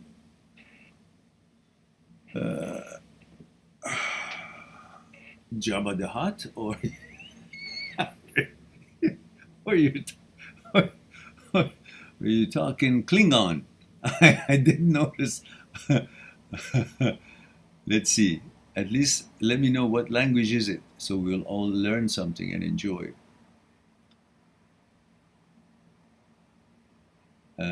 Kazi says, good evening, everyone. Ah, okay. Is that what it means? Thank you for that. But let me know your age, gender, and where you're tuning in from. And Carter Killet says, I saw this YouTuber, OCD Mindful, say that just because you have HOCD doesn't mean, which I think is untrue. You don't have to listen to all kind of stuff that you see. When it's HOCD, that already means that you're not gay. It's HOCD. Otherwise, if you were gay, you wouldn't have HOCD about being gay. You would have HOCD about being heterosexual. It's always the opposite. So stop looking at this, because you don't know what their fucking motivations are. You don't know what is behind that comment, and you don't know what their intentions are. You don't even know their own inclination. What are they doing? They're recruiting, or they're actually trying to bring about science and discuss about the movement of the mind and the psyche. HOCD, whatever your gender are, it can hit you. Whether you're heterosexual, homosexual, whatever your gender are, you can have sexual orientation OCD. And that sexual orientation OCD is always opposite of what you are. Otherwise, it's not any sexual orientation OCD. If a thought comes to my mind that I'm heterosexual, well, that's great. That's what I am. That's not an HOCD. so that itself, it defeats the nonsense that you quoted from that. So stop looking at these things, because it doesn't have a logical approach. Sarah says, Salam, doctor. Oh, I am not a doctor, Sarah. I want to make sure nobody misunderstand. I'm not a doctor. I don't have any medical credentials. I'm not a psychologist. I'm not a psychotherapist. My research is based on my interest to philosophical opinions about, 1,000 years ago in Aristotle time, and scholars that have delved into the psyche and the movement of the psyche. Mr. Jiddu Krishnamurti used to have all these scientists and quantum physics professors and psychologists, psychotherapists around the world gather around him and ask questions and discuss and explore things. And his writings and his lectures, not his writings, I've not read his books at all, but his lectures, I've watched thousands of hours of his lectures, and they are brilliant and amazing. And then, of course, research on the neuroscience and neurosurgery and all these brilliant psychotherapists' presentations, such as Dr. Schwartz's famous book of Brain Lock and his presentation about neuroscience of habit based on Dr. Grable and her MIT postgraduate student, I think it was Clark Smith, was it? If I'm not mistaken, his first name. And then presentations of Dr. Jan Weiner, Dr. Philipson, and Dr. Owen. All these brilliant psychotherapists and psychologists are the ones that you can get your cues from if you're looking for a scientific approach other than what my interpretation of all these scientific findings are that I share with you on the videos. But I'm not a doctor, and I don't claim to be one. I want that to be clear. So, Sarah says, can you talk about OCD topics appearing in your dream? Yeah, it's like any other thing. It's nothing to do with the OCD. You think of something all day long. You put an orange in front of you and look at it all day long and have orange and peel orange and start making jams, and by peeling orange all day long and work with orange, think about orange and think about how much oranges are, how much orange you need. And you do that all day long for a few days, you'll be dreaming about it. I used to play chess from pretty much the first thing I opened my eyes in the morning. I had my computer just right beside my bed. So I would play a blitz game with it as soon as I opened my eyes. And through the day, anytime I played some, and then the last thing I would do when I wanted to sleep, I had a game of chess. So through this whole thing, and then playing chess with other people. That was when the world was normal. I would dream about horses and, the queen and the pawns and the rook and all that. I would dream about certain opening and certain defense, and that was in my dream. So what is that supposed to mean? Am I chess piece? Or is it has any meaning? No, it just means I've been thinking about it so much that when I sleep, the ripples of a mind decreases to infinitely imperceptible decreasing ripples, just like meditation. And when it becomes calm, everything that has been more active during the day comes to the surface because it has priorities. All been, the thing that you think more of comes closer to the top, more accessible, easier accessible. But when the things you don't focus on and you don't pay attention to, they keep going deep in the depth of the inventory, and they're not so easily accessible until purposely somehow something happens that the cursor goes and finds it.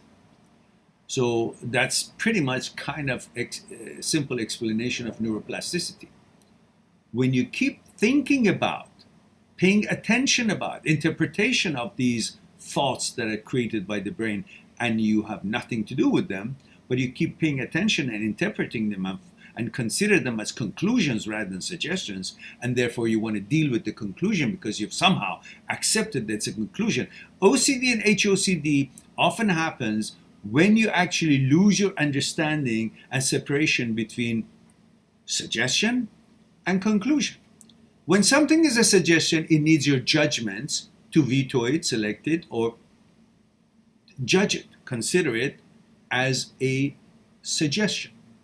But when you move from that and you bypass that stage of suggestion and you actually consider a suggestion to be a conclusion, now you run after defeating it or defending it or pros and cons, and you try to argue with it, you refute it, you exchange with it, and debate with it because you've accepted it as a conclusion. You're trying to fight with it, or you're trying to reason with it, you're trying to interact with it.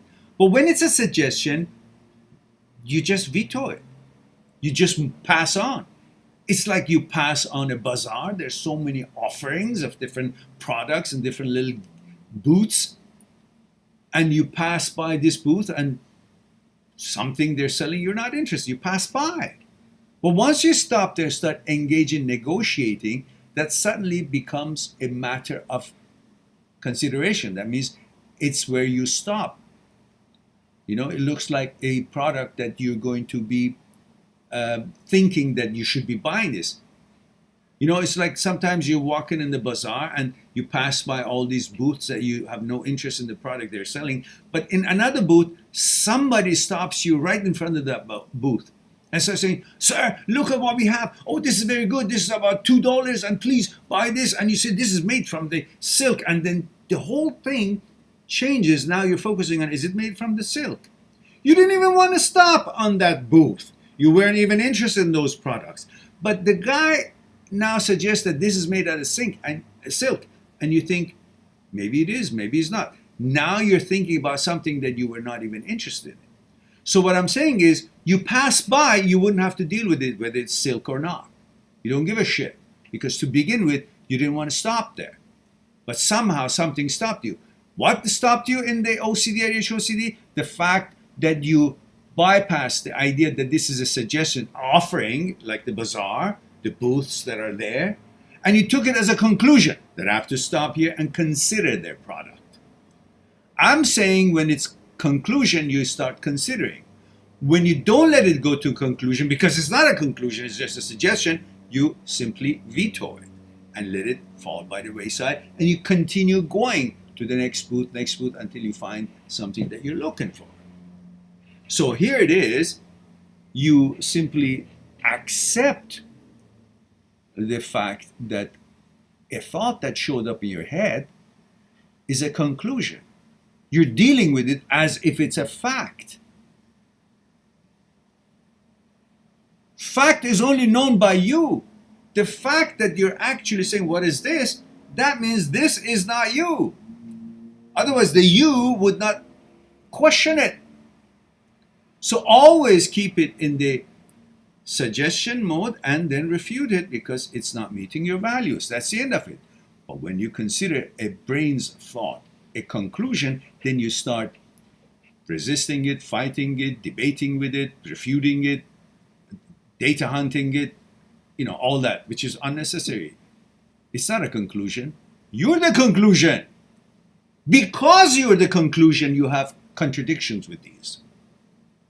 And because you're so perfectionist, so egoistic, so strong in who you are, you object to every notion of something that has been suggested that is contrary, contradicting your being. That already makes it very clear that nothing is a conclusion that is suggested by the brain. It's all a suggestion. And suggestions are subject to your judgment. You don't have to deal with them as if they are conclusion and if facts. You deal with them as they are offering in the bazaar. You're not interested. You pass by. You don't have to do anything with them. You don't have to discuss them. You don't have to pay attention. You just pass by. That's what you do. But we have somehow been duped to think what brain suggests is a conclusion. Then we get fucked. I gotta rise. That's not me. And then the more you engage with it, the more it becomes part of your attention, and that leads to occupying your mind, your state of exploration during the day, which causes neuroplasticity because you're constantly thinking about it, so you're being good at it, so you're constantly going to be very ready to think about these things. And that makes it stronger presence of these intrusive thoughts. But the sooner you let them go and you pay no attention to them, they will never get a foothold because they're not being treated as conclusion or as anything of importance at all, and they're being let go, so their importance is fallen by the wayside and never gets to have a foothold because you're not paying attention to it. When you're not paying attention to it, it cannot rewire, it cannot create a neuroplasticity to make you good at thinking about those things. Like when you play lots of piano, you become good at it. When you don't play piano, you play guitar or do something else, your piano playing goes lower in quality. You're not as good anymore. Why? Because the neuroplasticity of it takes both ways. If you do a lot of something, you become good at it. If you don't do much about it, you become not so good at it. Just as you can learn something, you can unlearn something. So if you pay attention to OCD and HOCD stuff, data hunt it, explore it, and talk about it, and this and that, so forth, worry about it, pay attention to it, you become really good at paying attention to it. So you keep doing it. But if you don't, you let them fall by the wayside and you pay no attention to it, you walk by, ignore them, by realizing they're intrusive thoughts, they don't need your attention, you ignore them, you move on to what it is that you want to focus on, then you unlearn them. You become really bad at paying attention to them, and then you become good at paying attention to the things that are relevant to you. That's how you deal with it. All right.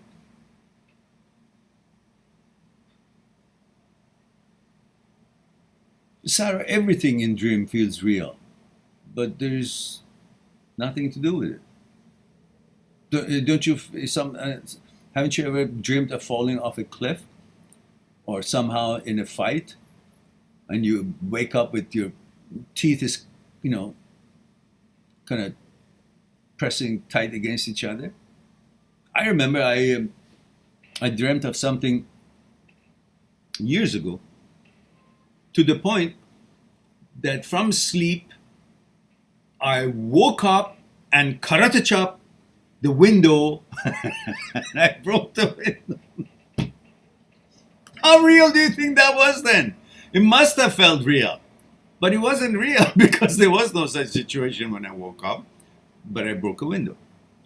Karate chop. So make sure nobody. So that can actually got up and chopped into the window. That's how real a dream could be. And there is no difference between if the dream can feel real and OCD thought can make you feel as real that you actually believe it. Because in the dream that you're not even conscious, you believe it and you get up and you break a window, you actually, a thought can also create a feeling that it's real to the point that you say, oh, I must be this or that. No, it's just the way that the brain waves can make the body react. Just as it made me to get up from sleep and sit up and cut out the chop a window. How more real can it get? If it can get that real from sleeping position, it can actually get real by the thought, intrusive thought, making you actually think that you're this or that or not, or whatever it is. It can make you feel you're gay, it can make you feel you're heterosexual, it can make you feel you're a cow, it can make you feel you're a sofa, it can make you feel anything, because that's what the brain can do. But the fact that it can have that kind of effect on the body and make the body react in a certain way, just as it can when you're sleeping, it doesn't mean anything is real. It doesn't mean anything has any factuality to it. But it's the ability of the brain and the way we are that such suggestions or images or introduction, whether you're asleep or awake, can make you feel it's real to the point that you will react to it. Because in the virtual mind, you don't have a chance to gauge it against the actual to know it's not real. So at least when you're awake and some thought shows up, you can gauge it against your environment. You know it's not real, factual. But when you're asleep, just like, that's the only world that exists, you actually get up without really fact checking. You cut it shut the window.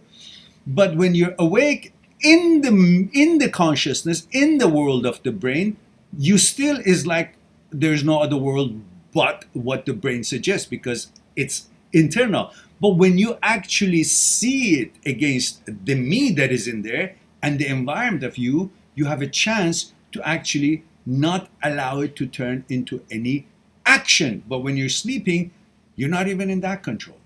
So OCD, HOCD, and the waking times, it's easier to deal with because you're aware of the separation of the brain, thoughts, and you.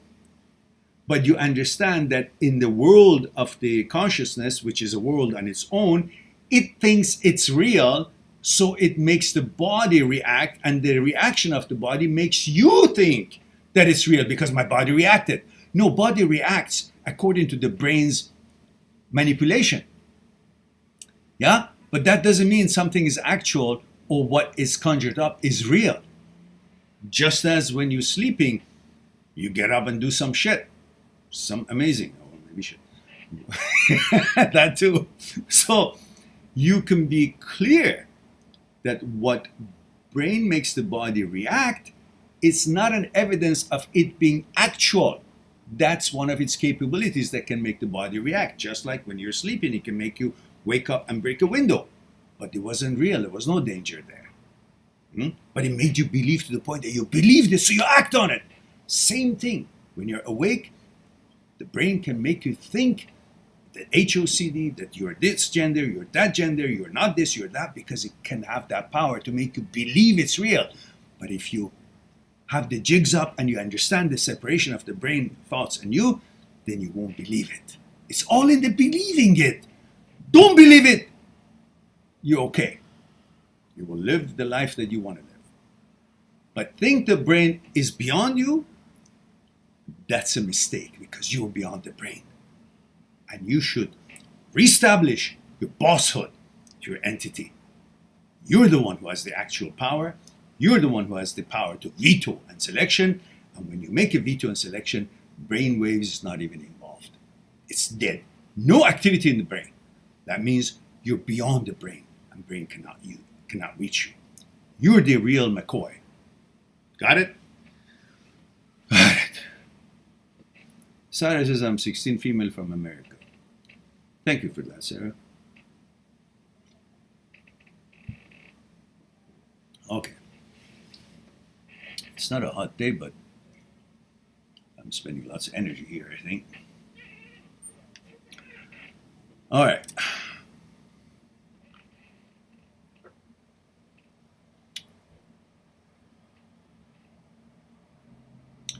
Mariel Chavez says, how can I stop thinking about your ex? My ex? Please stop thinking about my ex. I'm not even thinking about her, let alone you. Mariel says, how can I stop thinking about your ex? I'm sure she means her ex. Being intimate with a new person. Oh my goodness, I didn't know that. Is she? It hasn't happened yet, but I get scared. Why? First of all, tell me your gender, age, and where you're tuning in from before I respond to that. What's wrong with you guys? Give me the info. Throw me the bone. That's Dr. Evil speaking now. And we have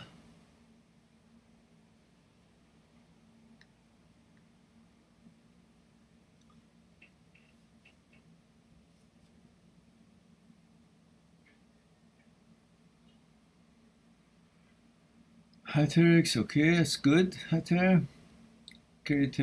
Carter says, okay, you're talking to him. Dosti says, hey Meran, hey Dosti. And what happened to the credentials? Because in every question I needed, because I forget it, even if you said it up there, I don't remember it. And Dusty. So if I don't see credentials, I move on to the next. Uh-huh.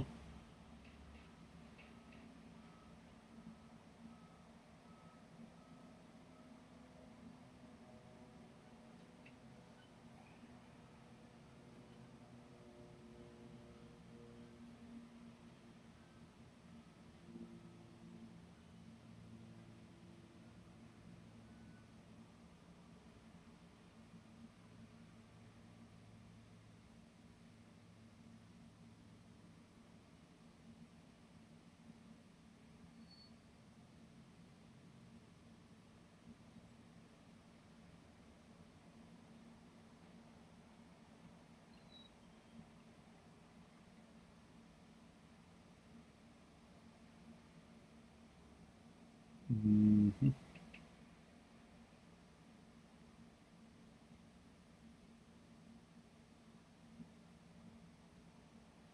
Ash says, "Yep, that's all clear to me. Just keep looking, keep going forward with my life. Yeah, good. Face the fears. Yeah, there's no fears. Look, fear doesn't exist.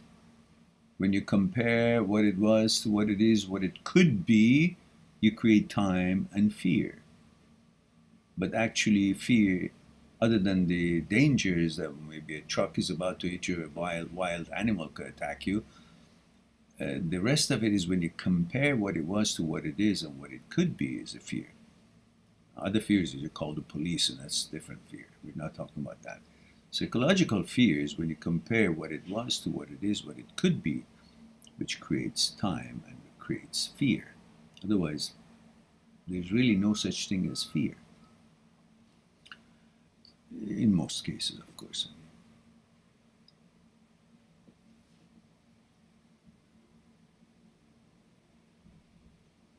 So don't feed the thoughts, and the brain should regularly synchronize with my life. Yeah, that's right. That's right. And who I want to be. Yes, that's right. Don't feed the thoughts, and the brain will synchronize itself with your values and what you want to be. In other words, the thing is, the purpose of life, in big part, is to train your brain. Nobody has learned. They think, oh, they got a brain and the brain knows everything. Well, what are you doing there? You're the one. The brain is added to you. The brain works for you. You're supposed to train it. It's like you get the new employee and you say, okay, you run the company. Well, what do you mean? You got to train it. This brain is no different than anything else. You learn what nutrition works for you. Your intestine works properly. If you give it the right nutrition, you eat more of this, too much of that, you're going to end up having diarrhea. Therefore, you balance it and you learn. You teach yourself and the system through understanding what suits you, what's in line with your interest, and you feed your body with that and you get the proper results. Brain too. You're supposed to train the brain, but somehow you think the brain knows more than you. Bullshit. Brain knows nothing. Brain learns when you teach it, so you condition it by teaching it what it should or should not pay attention to, what its values should be, by constantly at it. It's like a stupid student who doesn't really get it, but you got to constantly be patient with it and train it, and then eventually it will. The brain is only as good as its owner. In other words, the owner should be a good teacher. Student is only as good as the teacher. Same thing with the brain. Brain is a student. You got to teach it its bad habits. You got to correct it. You're the role model to the brain, not the brain to you. Don't believe the bullshit that it conjures up. It may be a student coming from a real broken family somewhere with really bad manners and values, and you're supposed to help this student to come up to a different class and different understanding of what life is all about, what values are. Same thing the brain. Brain is getting all this information and has no understanding of what the value and standards and the class and level of its attention should be. What is valuable, what's not. It has no understanding. You're supposed to give it, introduce that class that suits you, that preference that suits you, that values that suits you, that inclination that suits you, that preferences. You're supposed to teach it. It doesn't know. That's why it gives you all kind of shit, because it doesn't know. It says, oh, there it is. I'm supposed to make thoughts. Here it is, sir. You're supposed to be like a pilot that is flying the aircraft. And the stewardess or steward, whatever the politically correct, brings all kinds of information or data or food or whatever. Your engineer brings all kind of data, and your stewardess brings all kind of food, and you choose. You say, no, it's not time to eat. No, it's not time to land. No, this data is there a mountain there. You decide with all this information instead of thinking, oh, whatever the stewardess brings, I gotta eat, or whatever the engineer says, I gotta do. No, you are the boss of it all. If you understand that, then you know that the brain is not your boss. You're the boss of the brain. So what the brain projects or brings about or introduces, you judge it, because the brain doesn't know shit. It just throws out, wants to make it look like, oh, I know stuff. No, you don't. Sit down. That's it. Don't be too kind to your brain. Treat it and train it, and you will learn. And don't let up until it learns. It's just stupid. It takes a while. All right.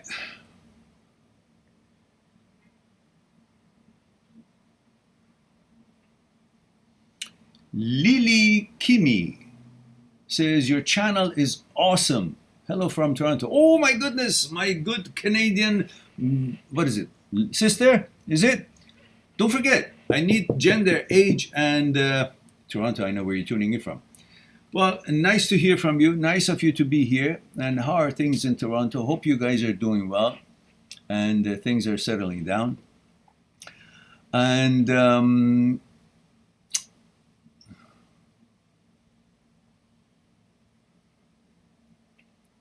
Dynamic Exodus says, hey, male 20 Canada. Oh my goodness, it's a Canadian day here. I'm overexcited. We are getting to be known in Canada. As big as we are, only what, 5-10 people know this channel in Canada? Where are my Canadian brothers and sisters? What's going on? Where's the attention? Buy local. Okay. It says, hey, male 20 Canada. Canada is a big place. What part of Canada? About a month ago, I was here talking about my ex. At first, I was in denial about your advice, but wanted to come back and tell you after a month of shower thoughts, I have awakened. Really messed me up at first, but the more I replayed and thought about it, it made sense. Thank you for it all. Sorry for being so defensive last time. I don't even remember that we had a discussion. I'm glad that it worked out for you.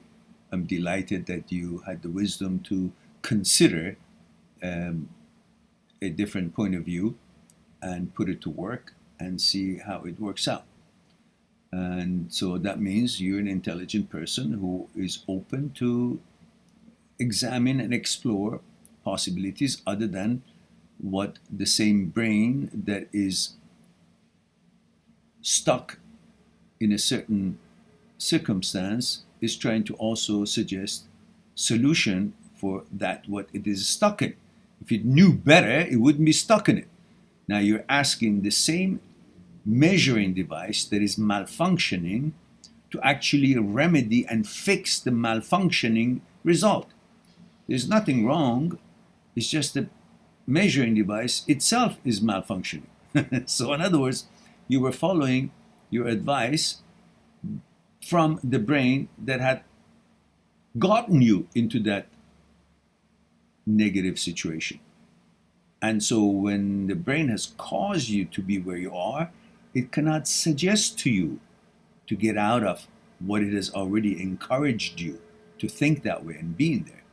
It's the same way with OCD and HOCD. The brain that is malfunctioning, causing you to believe something that you shouldn't, you're asking the same brain to give you a way out of this mess that the brain itself has encouraged you and put you in there by making you to believe it.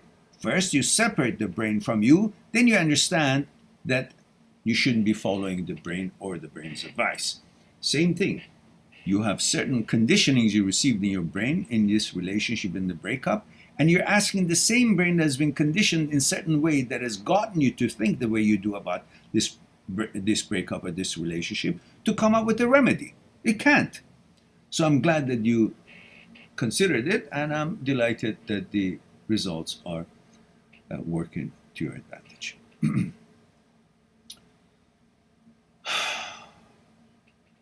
Sarah says, I only developed HOCD because it transitioned from transgender OCD, and I am afraid that I'll never overcome this if I don't have another theme to shift my focus on. You don't need to shift to another thing to focus on.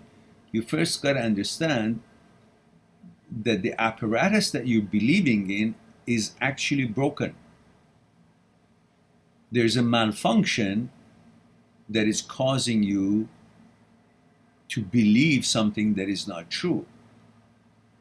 I'm sure you've talked to your psychologists, psychotherapists, and let them guide you to understand this better. But before you actually try to interact or negotiate with your brain, come to understanding that the brain is not you. It cannot tell you what it's suggesting to you, contrary to what you prefer, what you've been, what you love to be. So it's interfering. It's like statics. You don't keep paying attention to the static when you're watching a movie on television. You try to keep the static away and focus on the pictures and the stories and the vocabularies, the words, the movie. So you try to kind of push that away and bring your focus more on the movie. In the case of HOCD and so on, it's like we are pushing the actualities away and focusing on the statics, because HOCD thoughts and so on are the statics, are made by the brain. They're not truth, they're not facts. So focus on the actual movie, focus on you, what you want to be, what you are, what you love to be, what you prefer. and let the statics be statics rather than focusing on what the brain suggests and thinking of what the brain suggests is more important and is accurate, but what you actually know it is and want to be and interested in should not be focused on.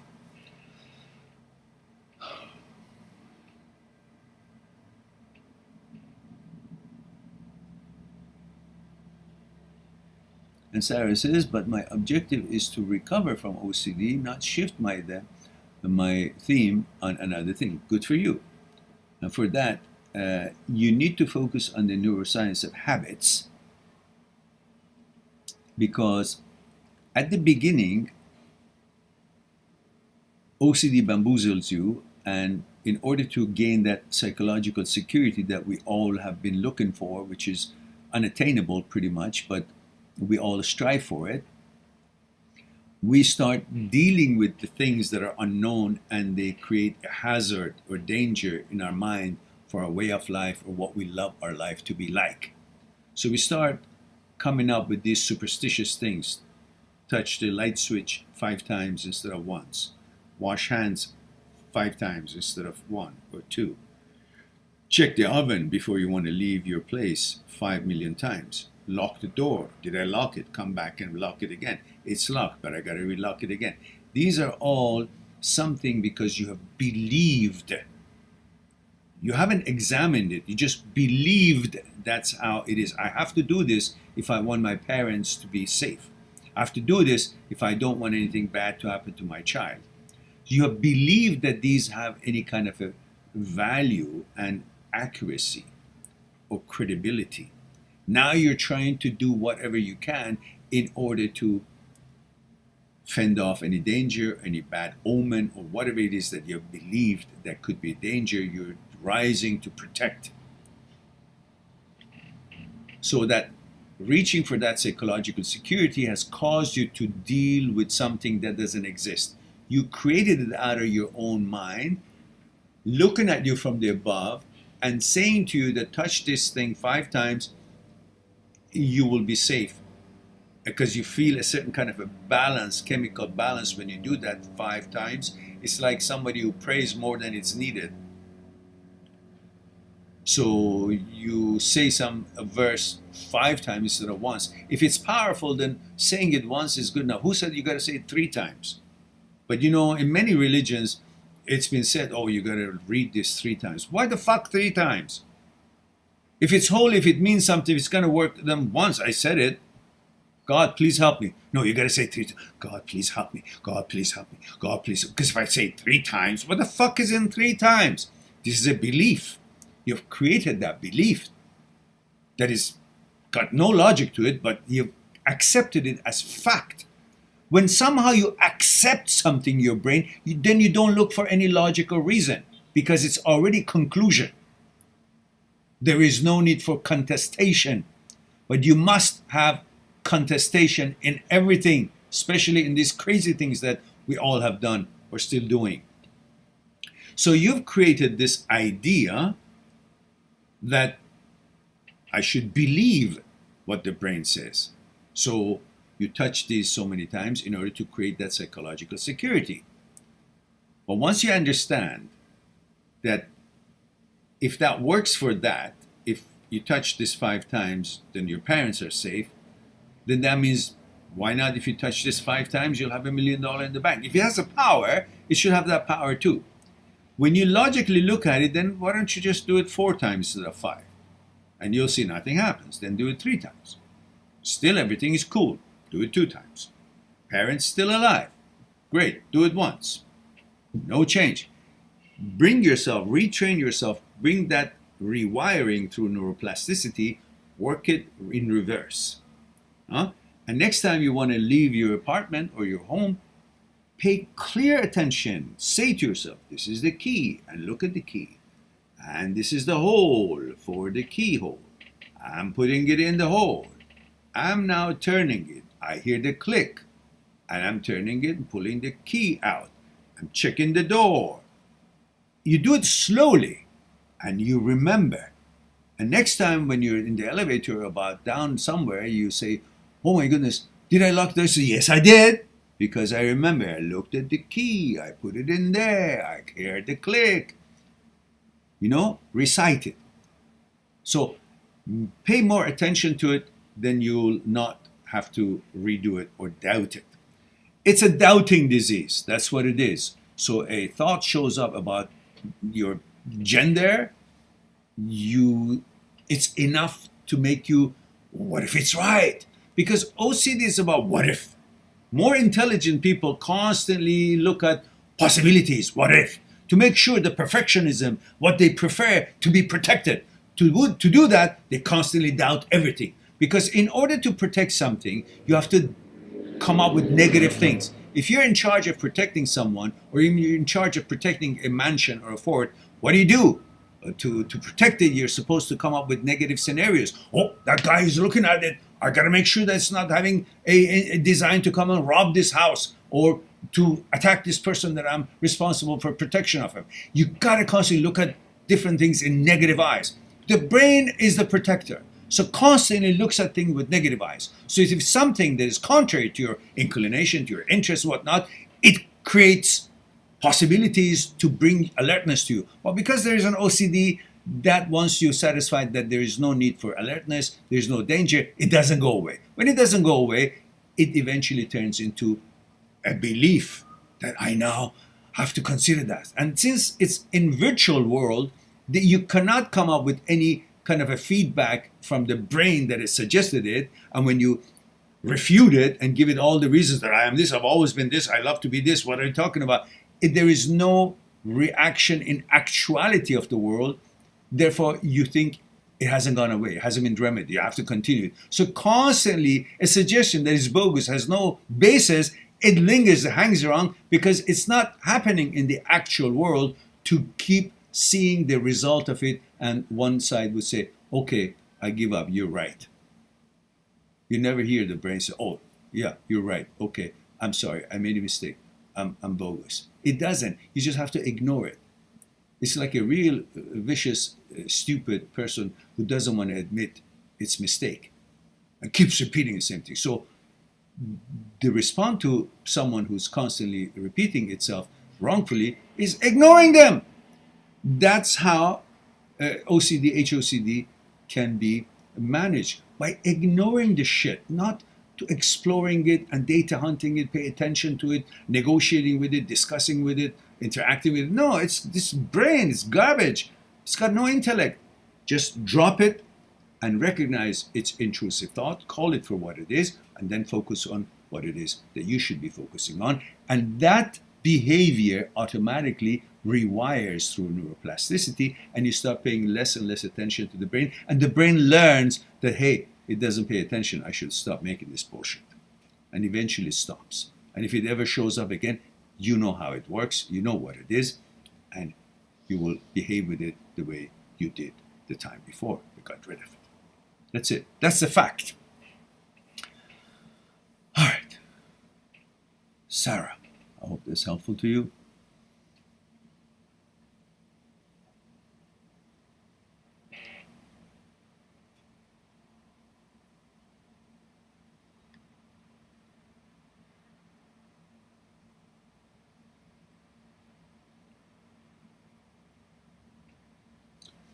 Dosti says, all those compulsions I did isn't normal anymore.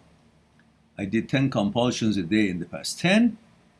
You have no idea how many compulsions I used to do. But somehow, somewhere, I knew that this is wrong.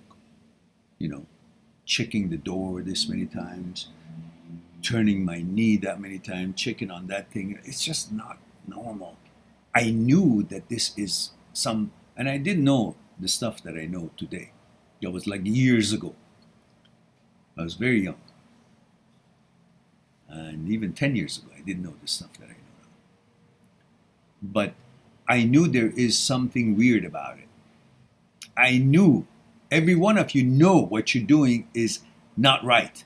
Whether it's OCD of washing hands or religious OCD or HOCD or pedophile OCD, whatever OCD, you know that the fact lies in you and is nothing wrong, and you're doing some weird stuff, you don't believe in it. The ones who are actually having HOCD challenge, they know they're not the gender that the brain is suggesting. They know who they are, but they have somehow believed what the brain says. So the key is to understand that the brain has no credibility and no position, is in no position to make you think or believe something that you're not. You are who you know you are. That's why you're trying to get it shut up, because the opinion of other people, including your own brain, is matters to you.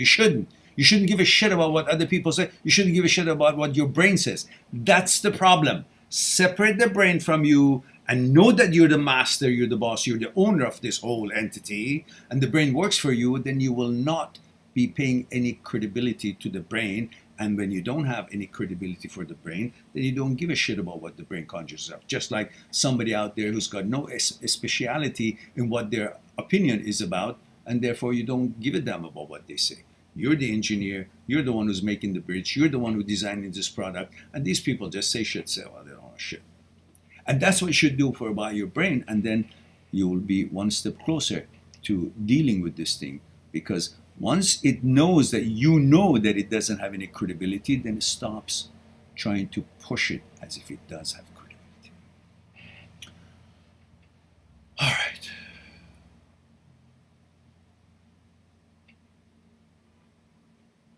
Dosi says, I'm now okay with HOCD. Only problem I have is false memory about the past. All about HOCD. Just don't give a shit. The problem is you're trying to make sense of it all. Logically, you want to handle something that's got fucking no logic in it. Stop trying to entertain it and deal with it, interact with it as if it's anything intelligent or credible. Consider it a crazy person up here. Just when you walk by the street, some crazy person always on the corner street says shit, and first you kind of say, what is this? You start debating, and after a while everybody says, well, this crazy guy.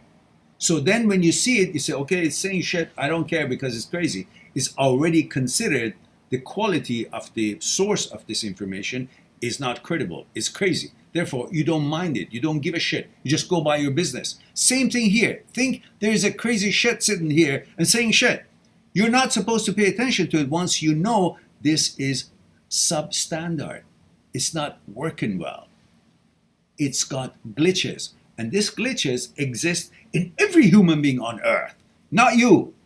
And when the automatic system to shut these glitches off, these intrusions, intrusive thoughts off, then it becomes more of a visible thing and you think you got to deal with it. No, whether visible or not, it's bullshit and it's everyone's brain and you're not supposed to pay attention to it, pass by, focus on your own life. And that's how you retrain your brain.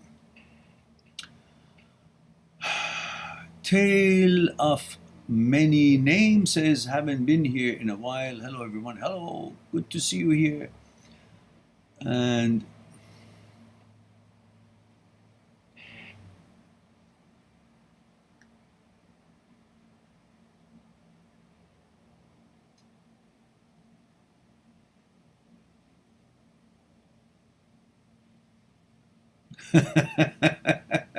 Slobodan says, since March, more people are affected by HOCD than the virus itself. Yeah, it's true. This thing actually picked up since last February. I don't know what's going on.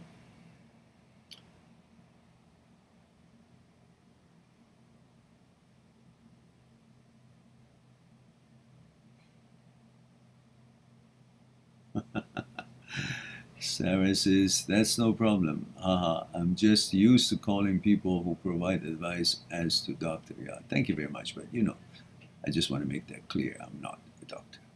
And thank you for the honorary title. Ash says, Mehran still has a chess addiction, by the way. Oh, no, I haven't played the chess for a while, very little, because I've been busy watching Legend of Bruce Lee. It was 50 parts, and somehow I had to, watch all of them. I think it took me 2 weeks, but I finished it. He died at the end. He was such a great guy, and very focused on his goals and very admirable. I enjoyed and learned lots of little techniques here and there too. It was all subtitled. I read 50 episodes of subtitled, and I don't like to do that, but I wanted to watch that series. It was very, very good.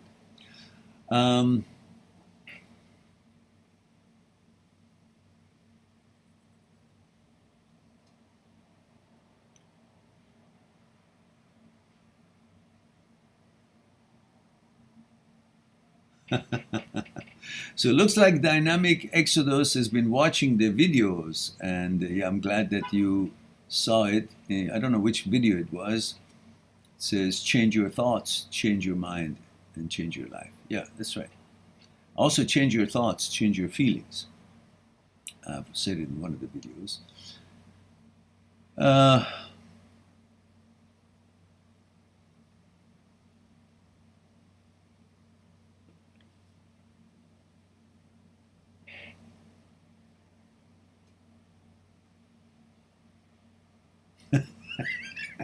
Ash says, Maron, did you at least bow to the window after, as a sign of respect to your opponent? No, actually, no.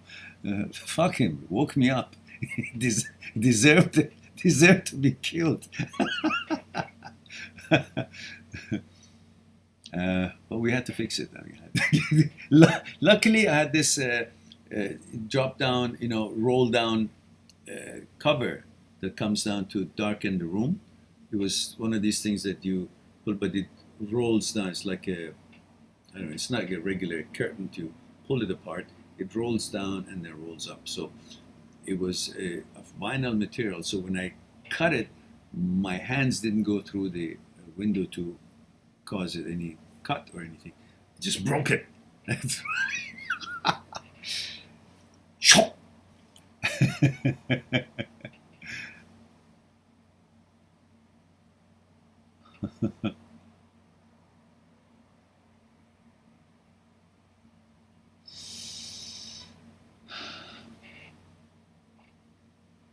All right, we have Sharky here. Says, thank you. I've been trying, did not. Okay, oh, you're talking to somebody else. Okay, good.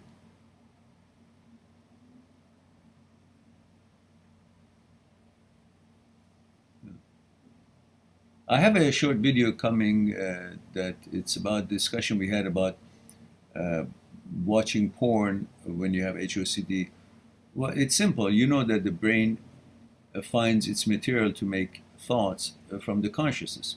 And the consciousness gets all its information from however this information around the world seeps into it through media, publications, television, programs, internet, whatever it is that somehow finds its way as information. So if you watching so much porn, obviously that's going to be part of the material available for the brain to pick up and make thoughts. So the more you watch of that thing, the more of that particular topic or ingredient is available, so that would have more chance for the brain to pick it up. If you're watching porn or gay porn or things like that in order to test yourself, don't do that shit, because it's going to create more of a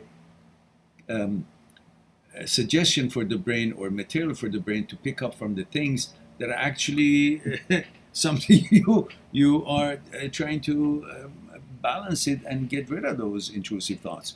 So it's like saying, when I have, almonds, I get allergic reaction. So why don't I have more almonds to check and see if I still have it? Well, God damn it, don't have almonds. Kind of same thing, when you already don't want these suggestions to be floating around your head, then you don't keep exposing yourself to gay porn or porn that keeps on giving these suggestions for your brain to, kind of create something that you're not interested in.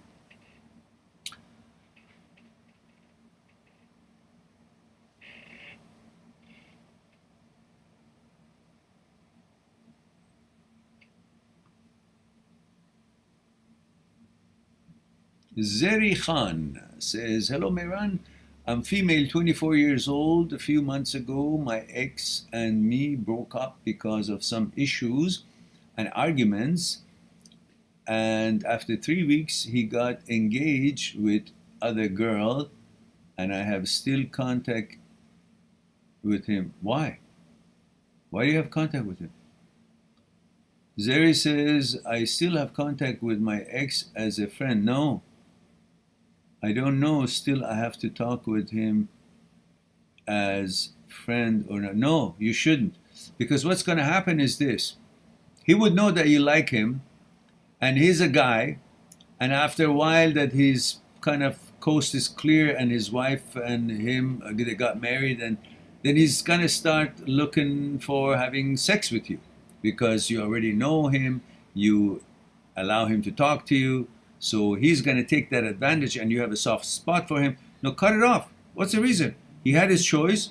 He made a decision to go and get engaged in 3 weeks to somebody else. So he's either dishonest or an idiot or trying to use you. So don't have any contact. That's it. Have some respect for yourself and move on. You're 24 years old. You're very young. Lots of opportunities. And someone who's already engaged, you keep going in there, it's actually going to make it stronger for him to say, well, hey, I'm going to get this one. And then that one is following me too. Don't. That's the end of it. All right. Let's see.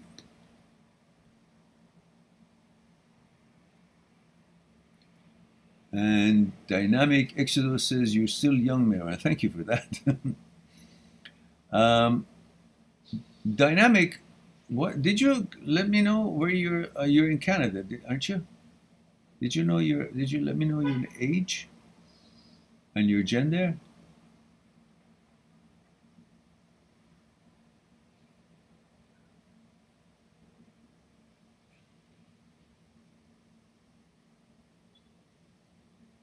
Guys, please put your gender and age and where you're tuning in from in your every one of your others. 20 Canada. Okay, thanks for that. Male. Okay, thanks for that.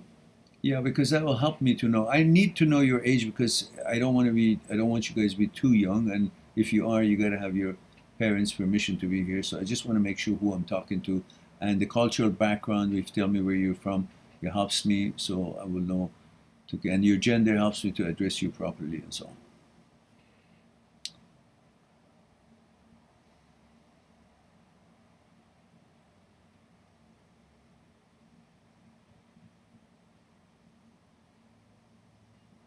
Jonas says, hello, ex-girlfriend Gunst. Let me know your age and where you're tuning up. Belgium, there it is. Okay, thank you very much. It says, ex-girlfriend is part of friend group. Okay, if that doesn't bother you.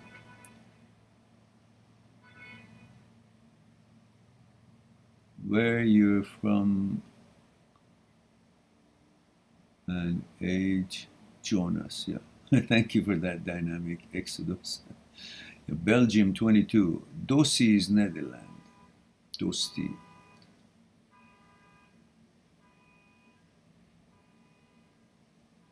What about subconscious thought? What about him, Colum? What are you talking about?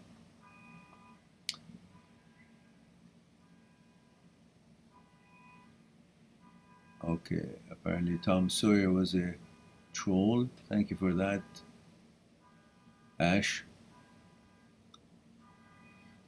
Sarah says, Merci Mehran برای advice شما. Oh, you speak Farsi, do you? Are you in UK? Where are you? I forgot. Says, I'm sorry for speaking in English. In Finglish. I was born in Iran, so I liked the bazaar comparison. Oh, okay. But sadly, my Farsi isn't as good as I would like it to be. That's all right. That's all right. It's lovely that you found the channel, and I'm hoping that it will be helpful to you. And I hope you have subscribed and thumbs up here. There's 17 of us here, which is pretty shameful number, for heaven's sake. This channel is second to none, and you all know it. We should have 18,000 people here. And Dynamic says, it's all right. I remember everything you said, and it's been really helpful. The tough love position really worked. Thank you again. It's changing my life. Okay, delighted to hear that. Now I'm beginning to remember, because there was uh, some someone who was kind of angry about the straightforward talk. And maybe it was you. I don't remember. Anyhow, I'm delighted that you're enjoying the channel and that you're sorting out things, and life is working out for you, and you're becoming tougher than before. And that's what we're hoping for. And he says, I've been more proactive in helping myself recover from PTSD. I'm looking at getting a service dog to keep me company. Good idea. Dogs are great. And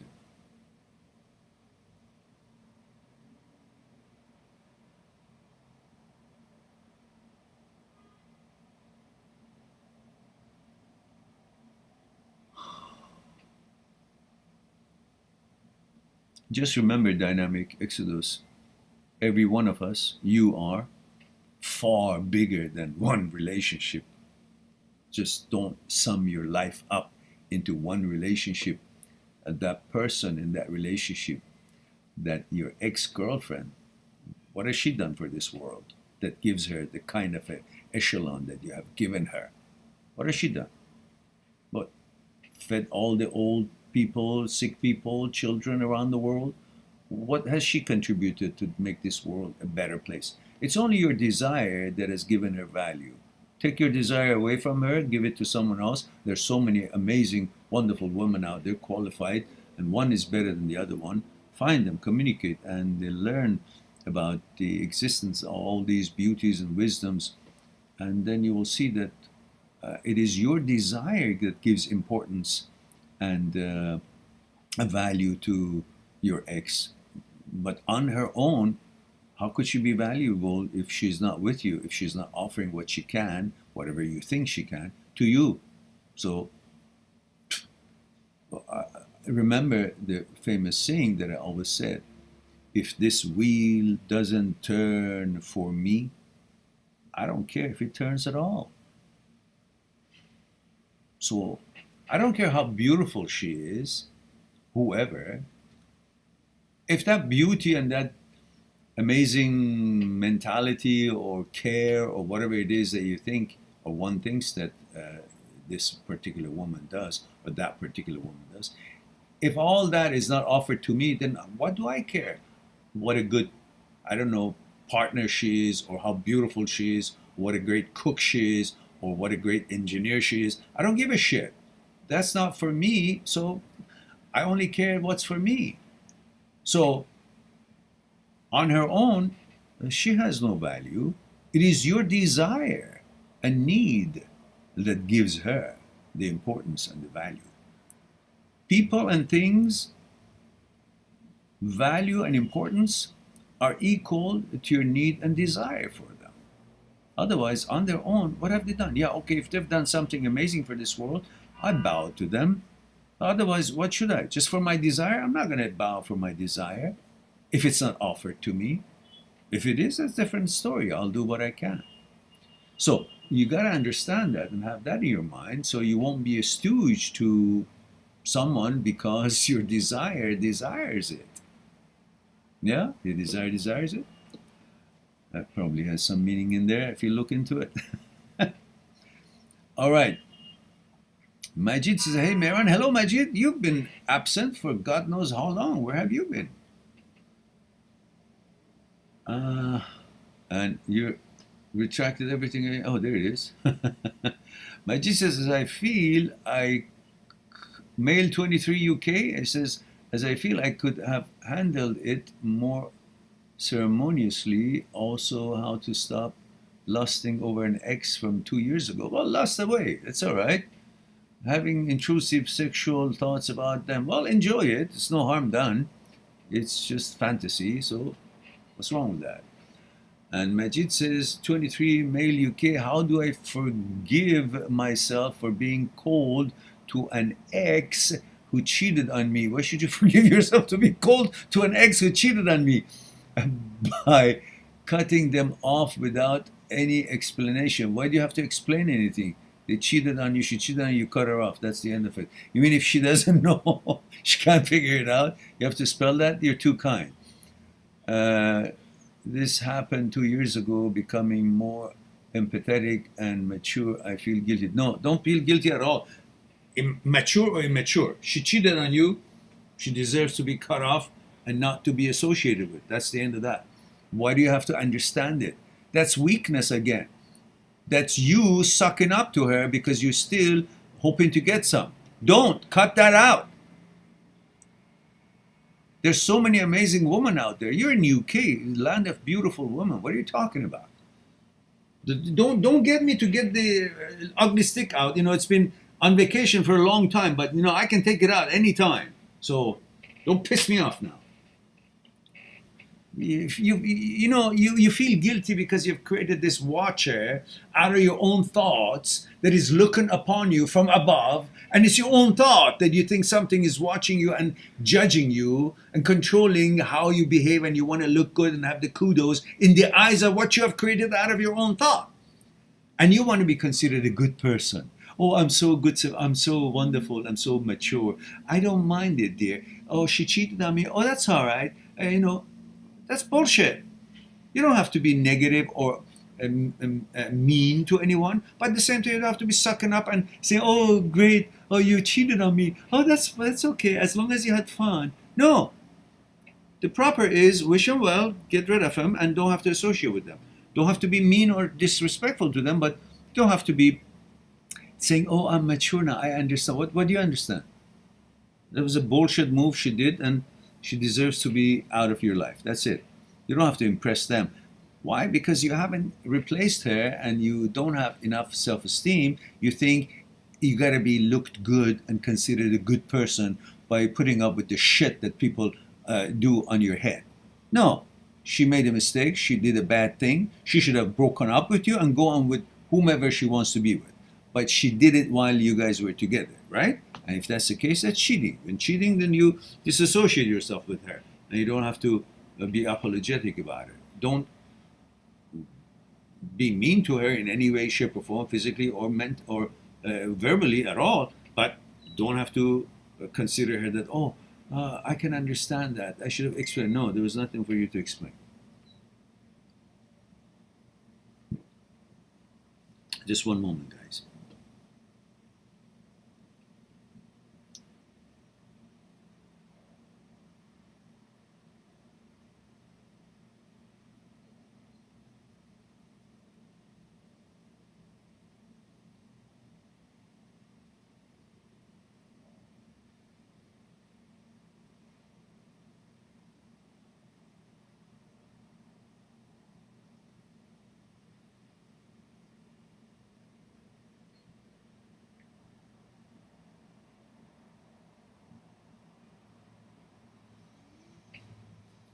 Okay.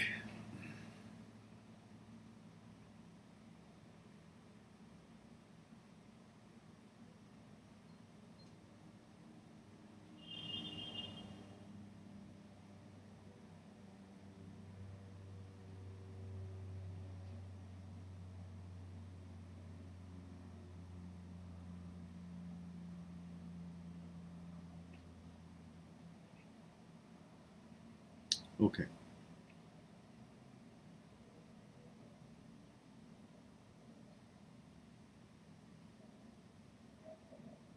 Just einen Moment bitte.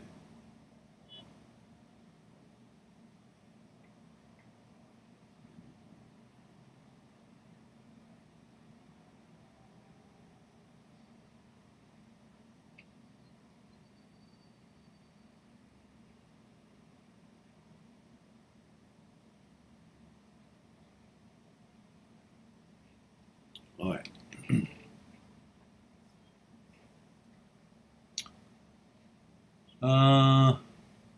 And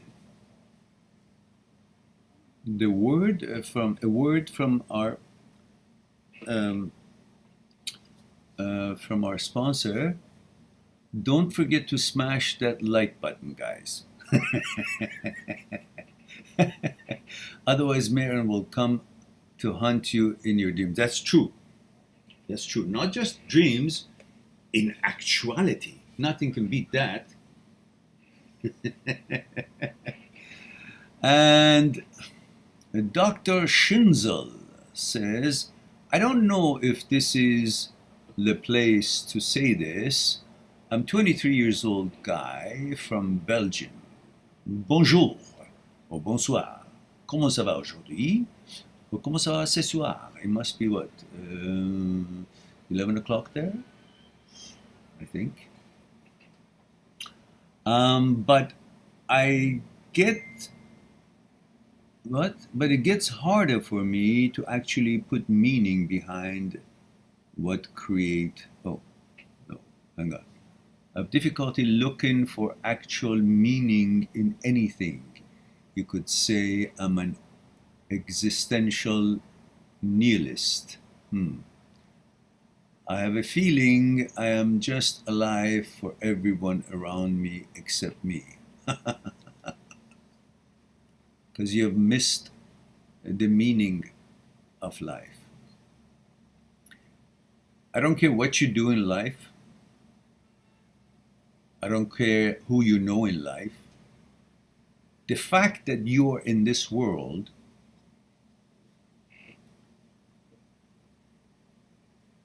already making difference in other people's lives around the world, whether you know them or not. When your mom and dad tried to be close, there were 30 or 300 million other possibilities. But you were the only sperm that made it. So to begin with, you've been born lucky, you've been born winner. You defeated all other chances and possibilities of other possibilities that could have had a life on this earth. You are the chosen one to begin with. Whether you know it or not, you're making a difference in people's life just to be here. In quantum world, the fact that you're here, you've made a difference whether you are aware of it or not. Because others are aware of the ripples of the effects of your life, your actions, your interactions, your living, your breathing. All that has an effect on everything else in this world, which has made a difference to people's lives. And that is the beauty of it. You don't have to do anything, but you can do a lot. Just being here and even not doing anything, but it's making a difference in other people's lives. So you are more important than you can imagine. The meaning of your life is known to everyone who doesn't know you but yourself, who knows you. So look at it this way. You don't have to know what is happening because of you, but you just have to know that it's happening. Many things around the world because of you.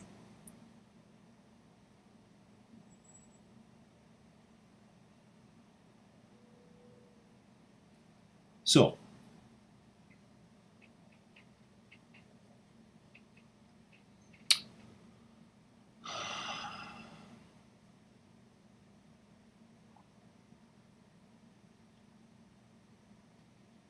let me know your age.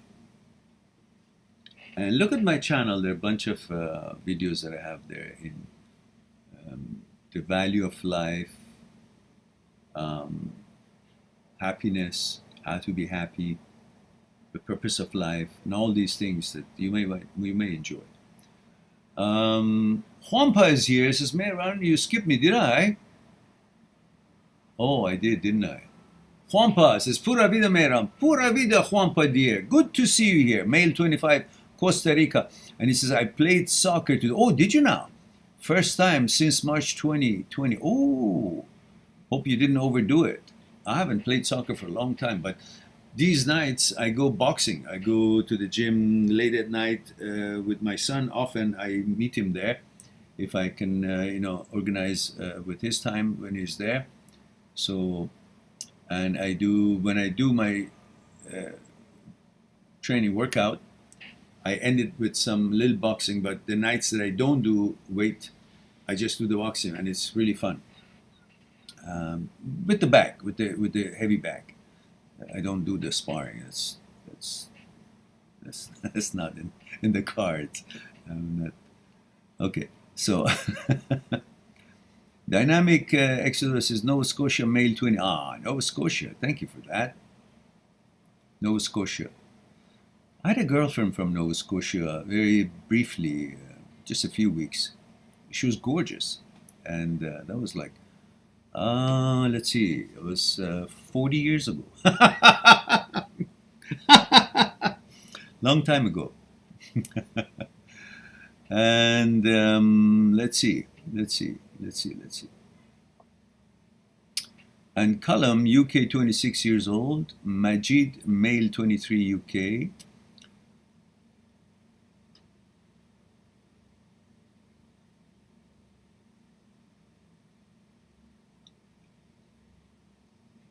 Dynamic, says Marin, it probably was me, huh? Yeah, probably was you, wasn't it? Yeah. The angry one. Yeah, that's right. Yeah, I think that, yeah, I know. That's all right. Majid says 23, male, UK. How do I forgive myself for being... I said that. If I read it again, I beat you on your head again. Go get your motorcycle helmet on. The ugly stick is coming.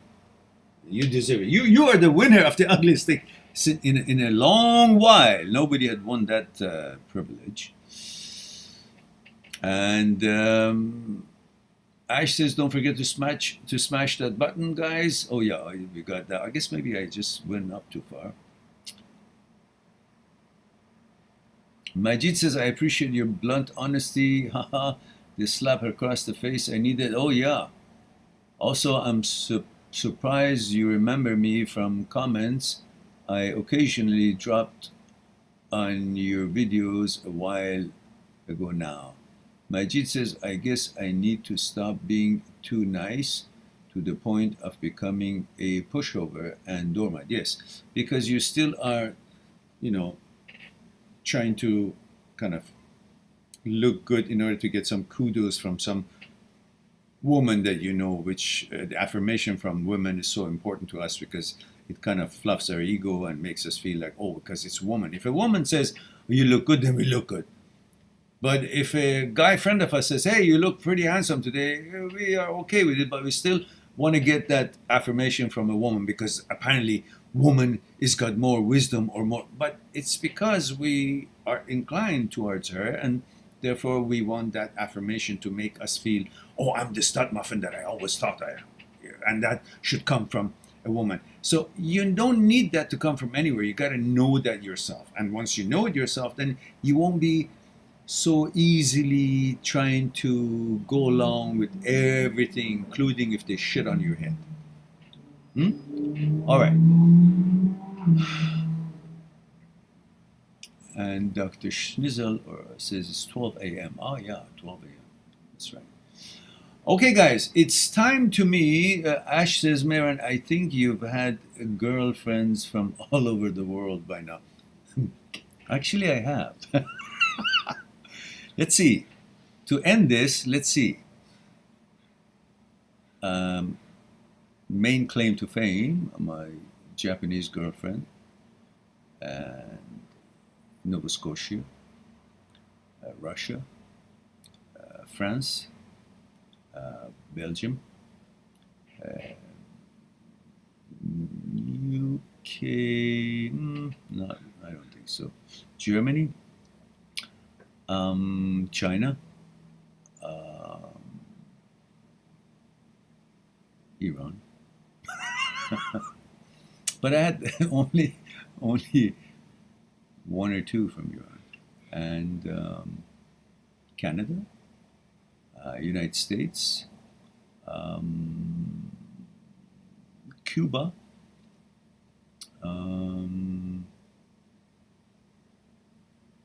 Italy. The rest I don't remember. I don't remember. That's it for now. It's gonna take a while before I remember everything. So, Poland as well, but very briefly, very briefly, very briefly.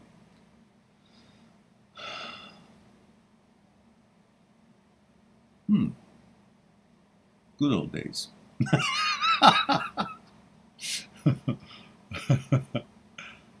uh,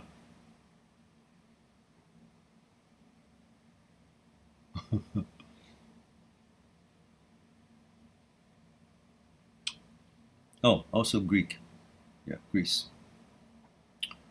So Zeri says, Meron, one thing more I feel guilty that if I had not broken up with him, he would not be engaged now. Well, listen, you can't stop what you prefer and what your proper decisions are and thinking that if I have a leash on someone, then he wouldn't be doing something wrong. You need to train your dog, your horse, or your friends, interact with them in such a way that their natural standards would be compatible with you. Not that they are held by a certain kind of some kind of a trap or controller, so they would behave. So in other words, you can't be holding on to the guy to make sure he won't be doing anything wrong. No, the guy must be genuinely ready and properly behaved, so you don't have to think that you have to have a leash on the guy so he won't run away somewhere else.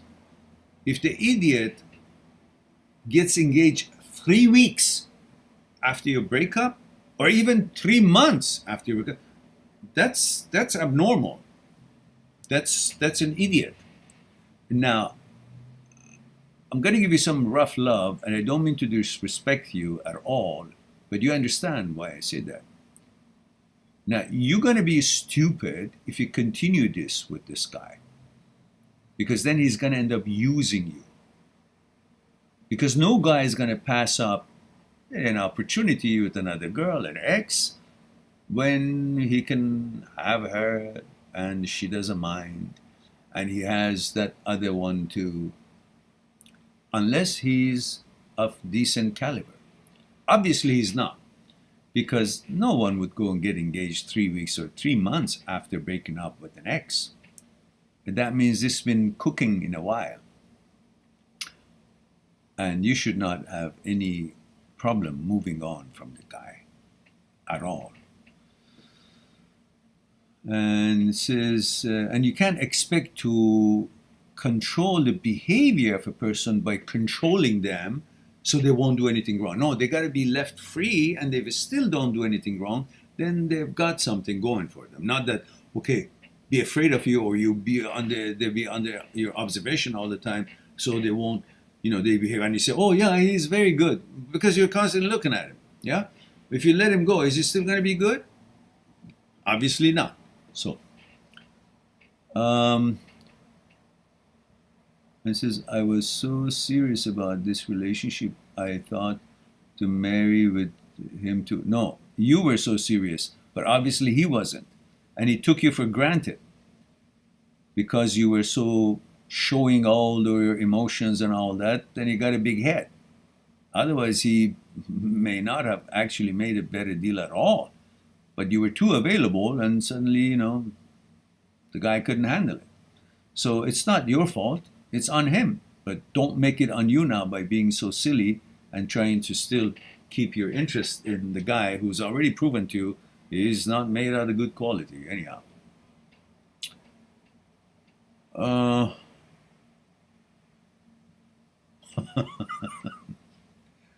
Yeah. Ashia says, I knew he'd start doing a checklist. I wanted to compare my legend. Yeah, well, maybe. I don't know about that. And AO Legs says, why do human beings have such strong desire to own, control people? But they got to have the same desire for owning and controlling themselves first. because they have been trained wrong, thinking that by possessing or controlling something, it increases them in value. But they should focus on building their own wisdom and experiences and maturity, and that's what gives them value, not by owning this and that. What does that mean? So anyhow, we can talk about this some other time. It's time for me to go, and this time for me to say I love you all. Thank you very much for being here and giving me the opportunity to share a thing or two with you tonight at 9 p.m. Tonight we will not have another one because I have an appointment at 8 on Skype. So if I finish by 10, then maybe we'll have 1 hour from 10 to 11. Otherwise, I may have to forgo that. Maybe we'll have another night, an auxiliary, an extra night to make up for tonight. I didn't think of it that way, but it just dawned on me. So anyhow, if not, then if we didn't have one tonight at 10 o'clock, then look forward to have a chat with you and have a live stream again next week, 1 p.m. Saturday and 9 p.m. Saturday Vancouver time. We usually have live streams, and hopefully next time you will be able to join us in bigger numbers. In the meantime, take good care of yourself and to the others. Be good to yourself and to the others. I'll talk to you soon. Bye for now.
Oops.